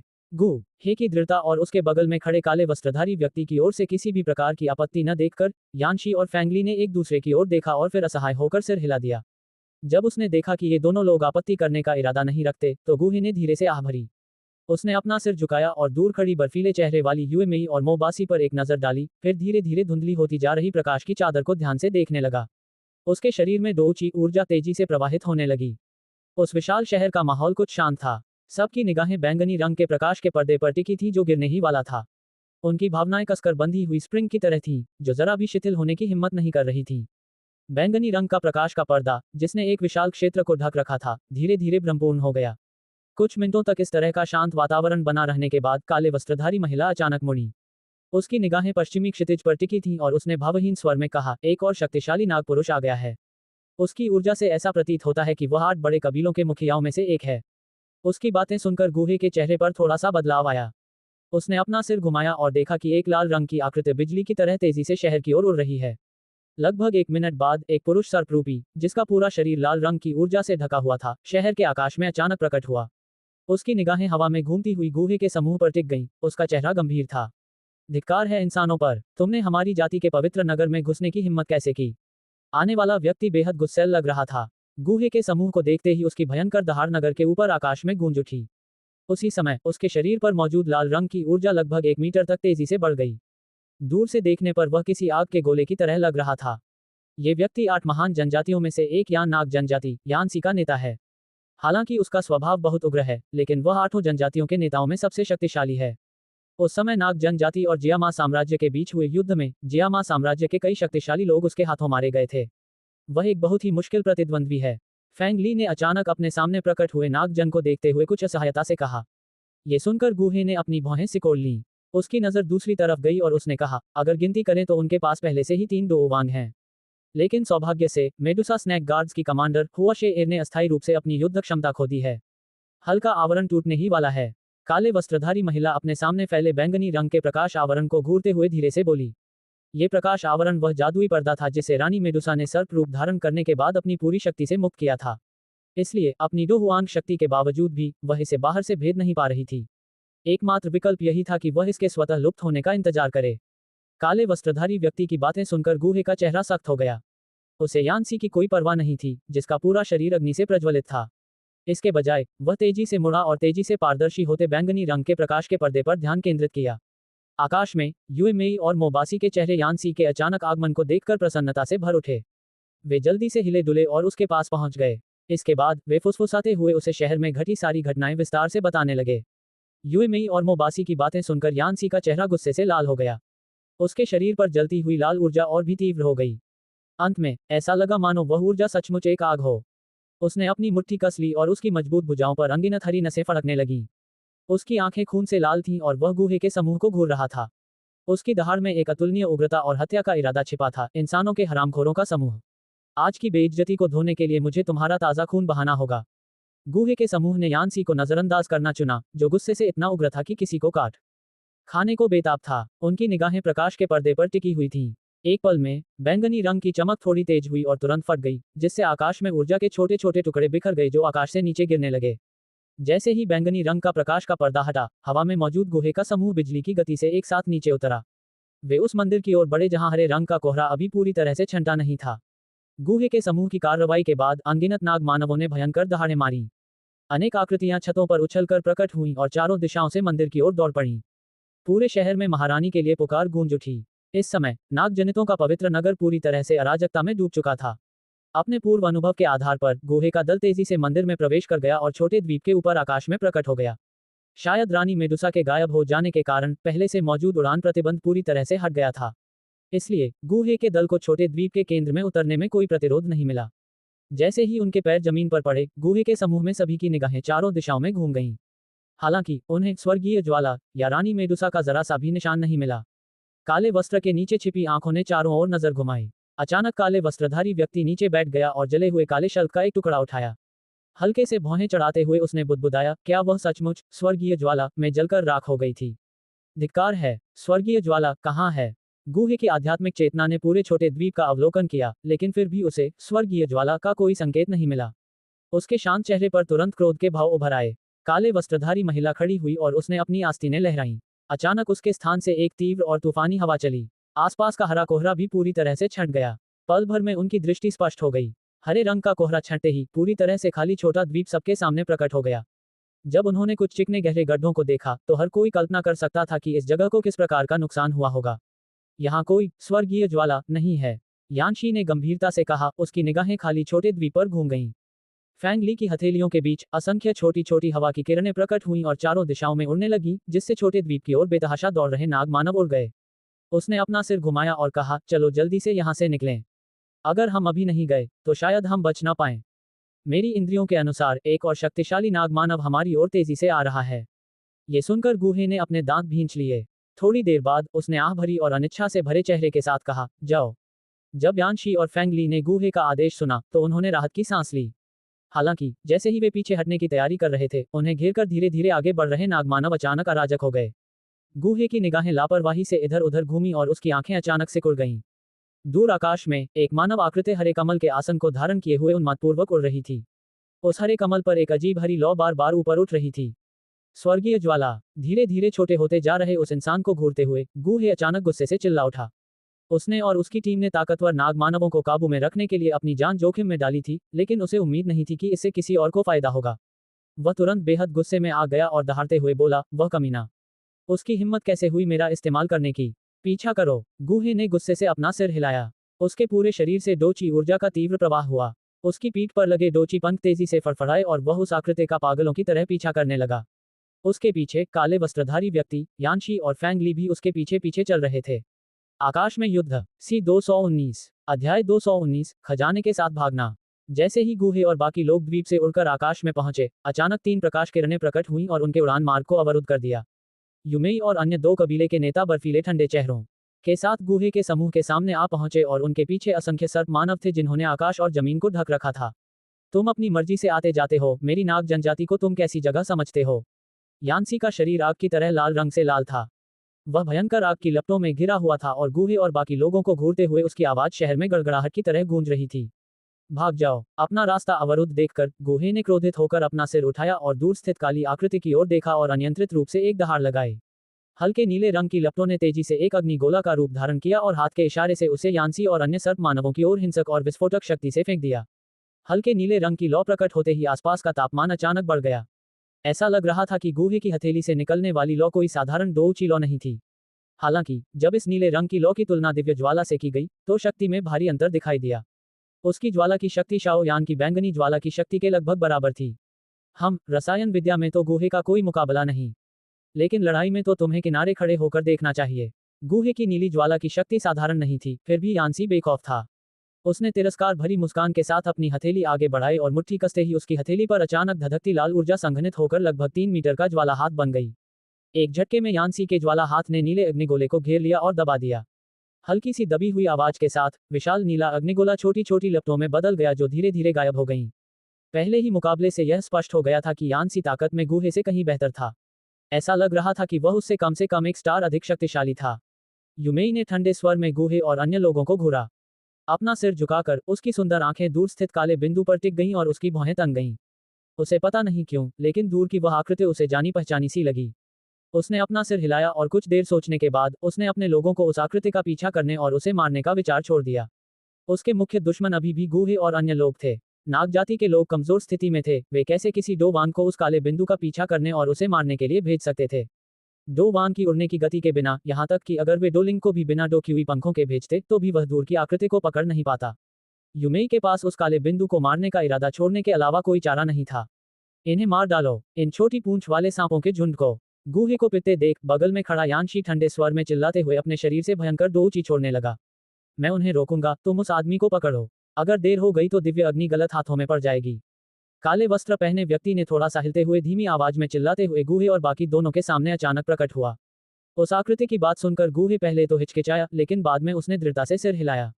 उसकी ताकत के बारे में उसे कोई संदेह नहीं था कि 3 डोवान का सामना करने पर उसे ज्यादा नुकसान नहीं होगा, इसलिए उसने व्यर्थ की बातें करने में समय बर्बाद नहीं किया। हाथ हिलाकर गूहे और यानशी दूसरी दिशा में तेजी से चले गए। वापस आओ, गूहे और बाकी लोगों को पीछे हटते देख यानशी और 2 अन्य नाग मानव जोर से दहाड़ते हुए तेजी से गूहे के समूह की ओर बढ़े। काले लबादे में लिपटी महिला भूत की तरह नाग मानवों के सामने प्रकट हुई। उसके लबादे की आस्तीनें धीरे धीरे लहराईं और आकाश में तेज हवाओं का एक झोंका उठा। तेज हवाओं के बीच नीले रंग की विशाल और शक्तिशाली हवा की किरणें निकली और तीनों नाग मानवों को तेजी से उनके शुरुआती बिंदु पर धकेल दिया। तुम्हारा प्रतिद्वंदी मैं हूं, ऊपर हवा में स्वतंत्र रूप से खड़े होकर काले वस्त्र पहने व्यक्ति ने उगते हुए कहा। रानी मेडुसा के स्तर का कोई भी न होने के कारण काले वस्त्र पहने व्यक्ति उस क्षेत्र का सबसे शक्तिशाली व्यक्ति बन गया था। 10,000 की सेना को अकेले ही रोक देना उसके स्तर के किसी व्यक्ति के लिए कोई अतिशयोक्ति नहीं थी। उसे मार डालो। अपने सामने काले वस्त्र पहने व्यक्ति को निर्भीक निगाहों से घूरते हुए प्रचंड स्वभाव वाले यानसी को भी पता था कि उसका प्रतिद्वंद्वी पिछले गूहे से कहीं अधिक सक्षम है। एक कठोर चीख के साथ 3 भयंकर और प्रभावशाली आभाएं आकाश में उठीं और आपस में उलझ गईं। प्रचंड शक्ति से परिपूर्ण होकर उन्होंने काले वस्त्र पहने व्यक्ति पर जोरदार हमला किया। यानसी और बाकी 2 लोगों के काले वस्त्रधारी व्यक्ति द्वारा रोके जाने का फायदा उठाते हुए गूहे और बाकी 2 लोग बेतहाशा आगे बढ़े, बड़ी संख्या में मौजूद नाग मानवों की सुरक्षा को भेजते हुए शहर से निकल गए। गुस्से से भरे चेहरों के साथ वे उस दिशा में पागलों की तरह दौड़ पड़े जिधर वह काली परछाई गई थी। शहर के ऊपर काले वस्त्र पहने व्यक्ति ने तीनों डोवांगों के हमलों को देखा।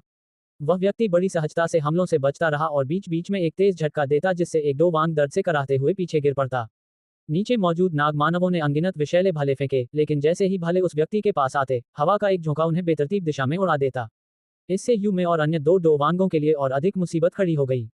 हालांकि काले वस्त्र वाला व्यक्ति तीनों डोवांग का आसानी से सामना कर सकता था, लेकिन उन्हें आसानी से मार गिराना काफी मुश्किल होता। इन तीनों के बीच सामरिक समझ काफी अच्छी थी। जब भी काले वस्त्र वाला व्यक्ति कोई जोरदार हमला करता तो ये तीनों मिलकर उसे रोकने की कोशिश करते। हालांकि उनके बचाव थोड़े कमजोर थे, लेकिन इससे नुकसान कम होता था और इसी वजह से डोहुआंग के साथ आकाश में चल रही लड़ाई धीरे धीरे गतिरोध में बदल गई। शांत रहते हुए भी काले वस्त्र पहने महिला ने युमेई और अन्य 2 के भयंकर और हताश हमलों का सामना किया। काफी देर बाद काले वस्त्र पहने महिला ने अपना सिर हल्का सा हिलाया। उसकी नजर उस दिशा में गई जहां गूहे और अन्य लोग पहले उसका पीछा कर रहे थे और उसने पाया कि वे क्षितिज के किनारे पर मुश्किल से दिखाई दे रहे थे। राहत की सांस लेते हुए डोहुआंग ने अपनी आस्तीनें जोर से लहराईं और उसके द्वारा छोड़ी गई शक्ति और भी आक्रामक हो गई। उसके पैर की उंगलियां हवा में हल्के से पड़ी और वह 10 मीटर ऊपर उछल गई। उसके हाथों ने तेजी से मुद्राएं बनाई। ठंडी धीमी आवाज में उसने चिल्लाया, हवा धरती पर लौट आओ। उस चीख के बाद अचानक डोहुआंग के ऊपर हवा में हरे रंग की हवा इकट्ठा होने लगी, जिससे हरे रंग के घने गोल बादल बन गए जिनमें भारी दबाव था। उसके हाथ के हल्के इशारे से उग्र हवाओं के ऊपर मंडराता हरा बादल तेजी से सिकुड़ने लगा, जिससे गहरे हरे रंग के पवनचक्कियां बन गईं। अंत में आकाश को ढकने वाली पवनचक्कियां बारिश की बूंदों की तरह नीचे गिरने लगीं। ऊपर आकाश में व्याप्त भयंकर दमन और अंतर्निहित शक्ति को महसूस करते हुए युमेई और बाकी 2 लोग एक दूसरे की ओर पीट करके गंभीर भाव धारण किए खड़े थे। उनके 3 अलग अलग प्रकार के डोक्यू आकाश की ओर उठे, मानो वे तीनों आकाश को थामे हुए स्तंभ हों और धीरे धीरे नीचे उतरता हुआ हवा का बादल बीच हवा में ही रुक गया। हरे बादल में फंसे 3 लोगों को देखते हुए काले कपड़े पहने महिला ने अपना सिर झुकाया और रेगिस्तान के उत्तर पूर्व की ओर देखते हुए धीरे से बुदबुदाई, लगता है 2 और लोग आ गए हैं। लगता है मुझे पीछे हटना होगा। जेड की तरह पीला और सफेद एक कोमल हाथ काले वस्त्रों में समा गया। काले वस्त्र पहने वह व्यक्ति वहां अधिक देर नहीं रुका और अपनी पीठ पर लगे हरे रंग के 2 ऊंची पंखों को धीरे से फड़फड़ाया, जिससे वह एक काली रोशनी में परिवर्तित हो गया और क्षण भर में शहर के बाहर प्रकट हो गया। फिर वह तेजी से उस दिशा में गायब हो गया जिधर गूहे और अन्य लोग पहले जा रहे थे। काले वस्त्रधारी व्यक्ति के गायब होने के कुछ ही क्षण बाद रेगिस्तान के उत्तर पूर्वी और दक्षिण पश्चिमी हिस्सों से प्रकाश की 2 किरणें प्रकट हुईं। क्षण भर में वे शहर के ऊपर प्रकट हुईं और भयभीत होकर शहर को घूरने लगीं। उनके हाथ तेजी से हिल रहे थे और उनकी ऊर्जा डचीक विशाल हरे हवा के बादल पर तीव्र प्रहार कर रही थी। उनके सहयोग से वह बादल विलीन हो गया। पीछा करो। हवा के झोंके को चीरते हुए यूमेई और बाकी दोनों फिर से आसमान में उड़ गईं और अभी अभी आए दोनों आदमियों का अभिवादन करने का भी समय नहीं मिला। एक जोरदार आवाज के साथ तीनों उस दिशा में पागलों की तरह भागने लगी जिधर काला वस्त्र पहने व्यक्ति भागा था। अभी अभी आए दोनों लोग एक पल के लिए रुके और फिर पीछा करने में शामिल हो गए। आकाश को कंपाने वाला दबाव लिए हुए प्रकाश की 5 किरणें लगभग पलक झपकते ही आकाश को पार कर गईं। वे तेजी से क्षितिज में विलीन हो गईं। Dot dot dot dot dot dot सुनहरे रंग से सराबोर भयंकर रेत के तूफानों वाला विशाल रेगिस्तान दूर दूर तक फैला हुआ था, जहां तक दृष्टि जा सकती थी। नीले आकाश के ऊपर अचानक एक आकृति तेजी से उड़ती हुई गुजरी। तेज हवा के दबाव से नीचे की रेत पर हल्के निशान बन गए। कुछ ही क्षणों में तूफान उन निशानों को उड़ा ले गया और पैरों के निशानों को पूरी तरह से ढक दिया। उस आकृति के ऊपर से उड़ने के कुछ ही क्षण बाद प्रकाश की 3 किरणें तुरंत वहां पहुंची। जो रेत कुछ देर पहले ही जमी थी, उस पर अचानक रेत के 3 बड़े निशान उभर आए। प्रकाश की 3 किरणें गायब हो जाने के बाद उससे भी अधिक भयानक गति से एक परछाई प्रकट हुई और उस परछाई के गायब होने के बाद प्रकाश की 5 किरणें तेजी से गुजरी। बार बार नष्ट होने के बाद रेत के ऊपर की हवा दबी हुई सिसकियों जैसी लग रही थी।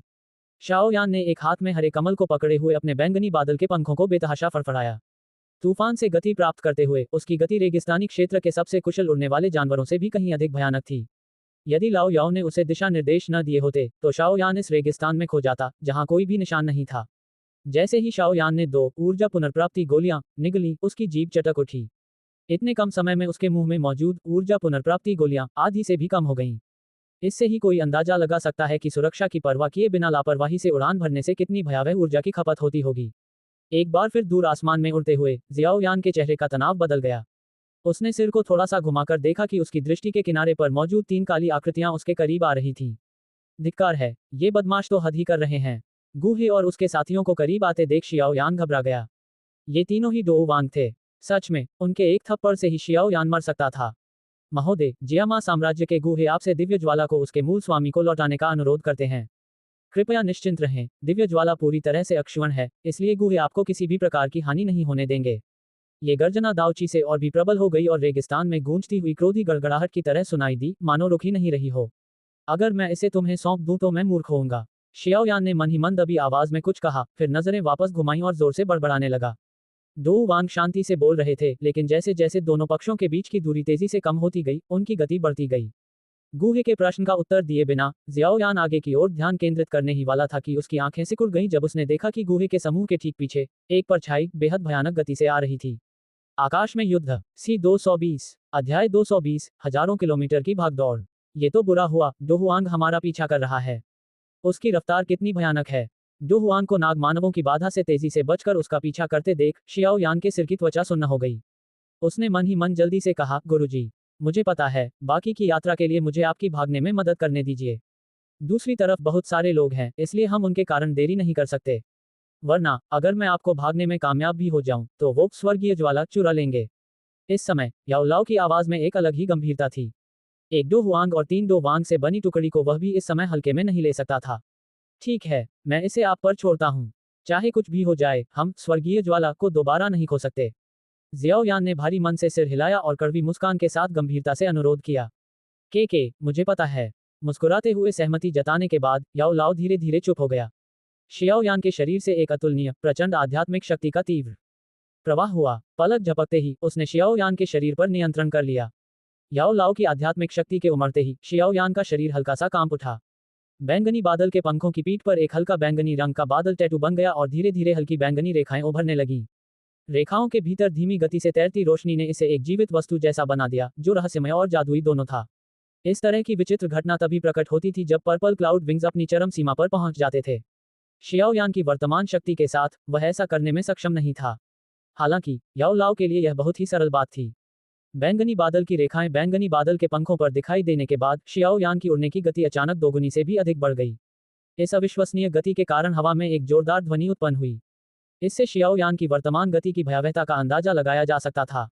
शाओयान की गति में अचानक हुई वृद्धि के बाद उसके और गूहे के समूह के बीच का अंतर, जो धीरे धीरे कम हो रहा था, तुरंत बढ़ गया।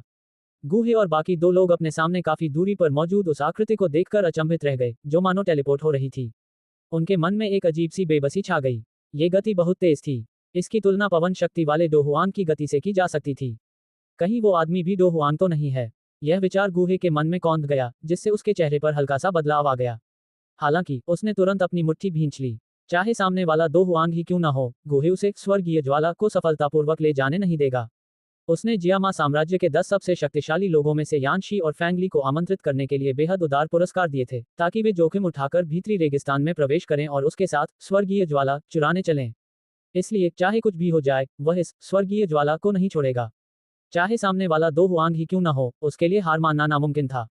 जब शियाओ यान की गति में अचानक तेजी आई, तो गूहे के बगल में खड़े यानशी और फैंग ली के चेहरे बेहद बिगड़ गए। स्पष्ट रूप से वे भी गूहे की ही तरह सोच रहे थे। दोनों ने एक दूसरे की ओर देखा और कड़वी मुस्कान के साथ सिर हिलाया। गूहे द्वारा बताए गए उदार पुरस्कार को पाना स्वाभाविक रूप से आसान नहीं था। शुरुआत में तो वे रानी मेडुसा के गायब होने पर खुश हुए थे, लेकिन उन्हें यह उम्मीद नहीं थी कि एक और रहस्यमय और शक्तिशाली अज्ञात व्यक्ति फिर से प्रकट होगा। घटनाओं के इन निरंतर उतार चढ़ावों ने जियामा साम्राज्य के इन दो प्रसिद्ध शक्तिशाली व्यक्तियों को असहाय और निराश महसूस कराया था। स्वर्गीय ज्वाला सचमुच ऐसी चीज थी जो कई शक्तिशाली लोगों को पागल कर देती। कड़वी मुस्कान के साथ बुदबुदाते हुए फैंग ली ने अपना सिर घुमाया और गूहे के गंभीर और क्रोधित चेहरे को देखा। उसे उम्मीद नहीं थी कि आमतौर पर शांत और सहज रहने वाला ये रसायनशास्त्री गुरु स्वर्गीय ज्वाला के सामने अपना सामान्य व्यवहार बनाए रखने में असमर्थ होगा। इससे फैंग ली को स्वयं स्वर्गीय ज्वाला के प्रलोभन का अनुभव करने का अवसर मिला। पीछा करो, मैं देखना चाहता हूं कि यह शक्तिशाली व्यक्ति कहां से आया है। जब तक हमें उसकी पहचान पता चल जाएगी, मुझे नहीं लगता कि जियामा साम्राज्य में ऐसा कोई है जिसे मैं गूहे नाराज नहीं कर सकता। गूहे ने अपना गुस्सा दबाया और फुफकारा। उसकी पीठ पर लगे दो पंख फड़फड़ाए और उसकी गति अचानक काफी बढ़ गई, और वह दूर दिख रहे उस छोटे काले बिंदु का तेजी से पीछा करने लगा। ही, लगता है बूढ़ा है सचमुच गुस्से में आ गया है। पता नहीं वो ताकतवर आदमी कहां से आया है। अगर वो जियामा साम्राज्य से है, तो मुझे डर है उसका बहुत बुरा हाल होगा। छठे दर्जे के रसायन शास्त्री को नाराज करना कोई आसान काम नहीं है। गुस्से से भरे गूहे को देखकर यानशी खुद को हंसने से रोक नहीं पाया। फैंग ली ने सिर हिलाया। सचमुच, छठे स्तर का रसायनज्ञ ऐसा व्यक्ति था जिससे डो हुआंग जैसा व्यक्ति भी आसानी से पंगा लेने की हिम्मत नहीं करता था। आखिर रसायनज्ञों का भाई भतीजावाद वाकई थोड़ा डरावना होता है। जब तक उसे आपकी पहचान पता चल जाती है, वह रोजाना अपने कई शुभचिंतकों को बुलाकर बारी बारी से हमला करवा सकता है। भले ही वह आपको हरा ना पाए, लेकिन आपको थका थका कर मार जरूर सकता है। हालांकि गूहे और बाकी दोनों की रफ्तार बढ़ने के बावजूद वे शाओ यान से काफी पीछे रह गए। उनके बीच की दूरी भी बढ़ती जा रही थी। इस स्थिति से गूहे इतना क्रोधित हुआ कि उसका चेहरा लाल हो गया, लेकिन वह बेबस था। आखिरकार वे अपनी रफ्तार को चरम सीमा तक पहुंचा चुके थे। अब इससे तेज जाना उनके लिए नामुमकिन था। जैसे ही गूहे बढ़ती दूरी पर गुस्से से दांत पीस रही थी, तभी दूर से एक काली परछाई बिजली की गति से उनके पास पहुंची। पल भर में वह उनके सामने प्रकट हो गई। कुछ ही दूरी पर अचानक प्रकट हुए काले वस्त्रधारी व्यक्ति को देखकर गूहे के चेहरे पर तुरंत खुशी की लहर दौड़ गई। उसी क्षण उसने आह भरते हुए जल्दी से चिल्लाकर कहा, जल्दी करो, उस आदमी को रोको। ठीक है, काले चोगे के नीचे से एक धीमी सी आवाज आई। हालांकि काले चोगे वाली महिला ने तुरंत अपनी गति नहीं बढ़ाई, बल्कि उसकी गति थोड़ी धीमी हो गई। उसने अपना शरीर घुमाया, सिर उठाया और चिलचिलाती धूप में अपनी बर्फ जैसी सफेद सुंदर ठुड्डी दिखाते हुए फुसफुसाते हुए कहा, मैं उसका पीछा करूंगी। तुम सब तुरंत अलग हो जाओ और अपने अपने तरीके से तागर रेगिस्तान से बाहर उड़ जाओ। उसके बाद हम तागर रेगिस्तान के बाहर यान शहर में मिलेंगे। अगर मैं उस व्यक्ति को पकड़ने में कामयाब हो गई, तो मैं स्वर्गीय ज्वाला वापस ले आऊंगी। हमें अलग होने की क्या जरूरत है। ये शब्द सुनकर गूहे अवाक रह गई और उसने स्तब्ध होकर पूछा, नागजनों में सबसे बलवान हमारे करीब आ रहे हैं। रेगिस्तान में उनकी गति अत्यंत तीव्र है। इसके अलावा उन्होंने 5 डोऊ वांग भी एकत्र कर लिए हैं। यदि मैं तुम्हारी रक्षा करता रहूं, तो मैं तुम सबको सुरक्षित रेगिस्तान से बाहर निकाल सकता हूं। लेकिन मुझे डर है कि मैं आगे चल रहे व्यक्ति का पीछा नहीं कर पाऊंगा। काले वस्त्रधारी व्यक्ति ने भावहीन स्वर में कहा। अभी से गूहे का दिल थोड़ा चौंक गया। उसने एक पल सोचा और फिर दृढ़ता से कहा, ठीक है, चलो अलग अलग हो जाते हैं। मैं आगे वाले को तुम्हारे भरोसे छोड़ रहा हूं। बाकी लोगों की चिंता करने की जरूरत नहीं है। हालांकि हम शक्तिशाली नागमानवों का सीधे सामना नहीं कर सकते, लेकिन रेगिस्तान से निकलना हमारे लिए ज्यादा मुश्किल नहीं होना चाहिए। ठीक है, काले वस्त्रधारी महिला ने हल्के से सिर हिलाया। कुछ याद दिलाने के बाद उसने अपने हरे रंग के 2 डूची पंख फड़फड़ाए और उस जगह की ओर तेजी से दौड़ पड़ी जहां शियाओ यान बिजली की गति से गायब हो गई थी। मैं ये जिम्मेदारी तुम पर छोड़ता हूँ। तुम्हें स्वर्गीय ज्वाला वापस लानी होगी। काले वस्त्रधारी व्यक्ति को देखते हुए गूहे चिल्लाया। उसने उसके नजरों से ओझल होने का इंतजार किया, फिर भौहें चढ़ाकर क्षितिज की ओर देखा। उसने गंभीरता से कहा, बूढ़े शी फैंग ली, हम अलग अलग चलते हैं। याद रखना, हम यान शहर में मिलेंगे। सावधान रहना। हे, कोई बात नहीं। अफसोस की बात है, मैं तो नाग मानवों से जबरदस्त लड़ाई करना चाहता था, लेकिन लगता है कि हमें मौका नहीं मिलेगा। यानशी ने सिर हिलाया और मुस्कुराया। बहुत सारे अवसर मिलेंगे, अभी वे संख्या में अधिक हैं, इसलिए पहले पीछे हट जाना ही बेहतर है। गूहे ने ये कहते हुए एक बनावटी मुस्कान दी। हाँ हाँ, तुम्हें ज्यादा चिंता करने की जरूरत नहीं है। तुम्हें संप्रदाय प्रमुख यून की शक्ति का अच्छी तरह से अंदाजा है। वह सामने वाले को आसानी से पकड़ लेगी। गूहे का चेहरा देखकर फैंग ली मुस्कुराए और उसे दिलासा दिया। उफ, उम्मीद है ऐसा ही हो। अगर फिर भी नाकाम रही तो शायद मुझे स्वर्गीय ज्वाला नसीब ही नहीं है। गूहे ने एक गहरी सांस ली। उसने दोनों की ओर हाथ हिलाते हुए कहा, तुम दोनों सावधान रहना। मैं अब चलता हूँ। ये कहते ही उसकी पीठ पर लगे पंख फड़फड़ाए। फिर वह मुड़ा और रेगिस्तान के किनारे की ओर तेजी से भागा। के चलो हम भी चलते हैं। गूहे को गायब होते देख यानशी और फैंग ली भी मुस्कुरा उठे। उनके पंख फड़फड़ाए और वे मुड़कर अलग अलग दिशाओं में उड़ गए। उन तीनों के गायब होने के कुछ ही क्षण बाद टूटते तारों की तरह 5 प्रकाशमान किरणें चमक उठीं। एक क्षण बाद वे उस स्थान पर रुक गईं जहां गूहे और अन्य 2 लोग खड़े थे। वे अलग हो गए हैं। कुछ देर सोचने के बाद यूमेई ने भौहें चढ़ाकर बाकी चारों की ओर देखा और पूछा, अब हम क्या करें? चलो अलग अलग होकर पीछा करते हैं। यूमेई, तुम तीनों जाकर गूहे और बाकी 2 लोगों का पीछा करो। यानसी और मैं डो हुआन के पीछे जाएंगे। धूसर वस्त्र पहने एक नाग पुरुष ने कहा। ये नाग पुरुष काफी बूढ़ा था और उसके चेहरे पर झुर्रियां थीं। ये स्पष्ट था कि इन लोगों में उसकी काफी इज्जत थी। इसलिए जब उन्होंने उसकी योजना सुनी तो गुस्सैल स्वभाव वाले यानसी ने भी उसका विरोध नहीं किया। एल्डयिन, आप और यानसी दो हुआन का मुकाबला नहीं कर सकते। पवित्र नगर में हम तीनों के एक साथ हमला करने पर भी वह आसानी से भाग निकली। मोबासी ने भौहें चढ़ाते हुए कहा, चिंता मत करो, हम उसका सीधा सामना नहीं करेंगे। मैंने रास्ते में कुछ निशान छोड़े हैं। अगर नानशे और बाकी लोग यहाँ पहुंचकर उन निशानों का पीछा करते हुए हमारे पास आ गए तो हम सब मिलकर हमला करेंगे। उस दो हुआन के लिए यह आसान नहीं होगा। दूसरी तरफ अगर तुम में से कुछ लोग दुश्मन को पकड़ने में कामयाब हो गए तो उन्हें सबक सिखाना होगा। उन्होंने घमंड से हमारी नाग जाति के इलाके में घुसपैठ की थी। अगर वे बिना किसी नुकसान के चले गए तो क्या इससे हमारी नाग जाति की बेइज्जती नहीं होगी? धूसर वस्त्र पहने बूढ़े की आवाज कुछ कर्कश और ठंडी थी। हाँ, यूएमई का सुंदर चेहरा एकदम भावहीन था। उसने सिर हिलाया और कोई फालतू बात नहीं कही। तीनों ने एक दूसरे को देखा, फिर उनकी पीठ पर लगे 2 पंख फड़फड़ाए और वे तीनों बिजली की गति से गूहे और बाकी 2 की ओर उड़ गए। चलो यानसी, मैंने एक बार जिया मा साम्राज्य के 3 दो हुआंगों से युद्ध किया था। अगर मैं काले वस्त्रधारी व्यक्ति से संपर्क कर पाया तो मैं उसे पहचान लूंगा। भले ही वह भाग जाए, हमारी नाग जाति इस अन्याय का बदला ले लेगी। यूएमई और बाकी 2 लोगों को तेजी से गायब होते देख धूसर वस्त्रधारी बूढ़े व्यक्ति ने अपनी मैली आंखों को सिकुड़कर धीमी आवाज में कहा। हाँ, यानसी ने सिर हिलाया। उसकी आंखों में भयंकर चमक थी। पीठ पर लगे पंखों को फड़फड़ाते हुए वह और धूसर वस्त्रधारी बूढ़ा व्यक्ति प्रकाश की 2 किरणों में परिवर्तित हो गए और उसी दिशा में तेजी से आगे बढ़े जिस दिशा में पहले काले वस्त्रधारी व्यक्ति गया था।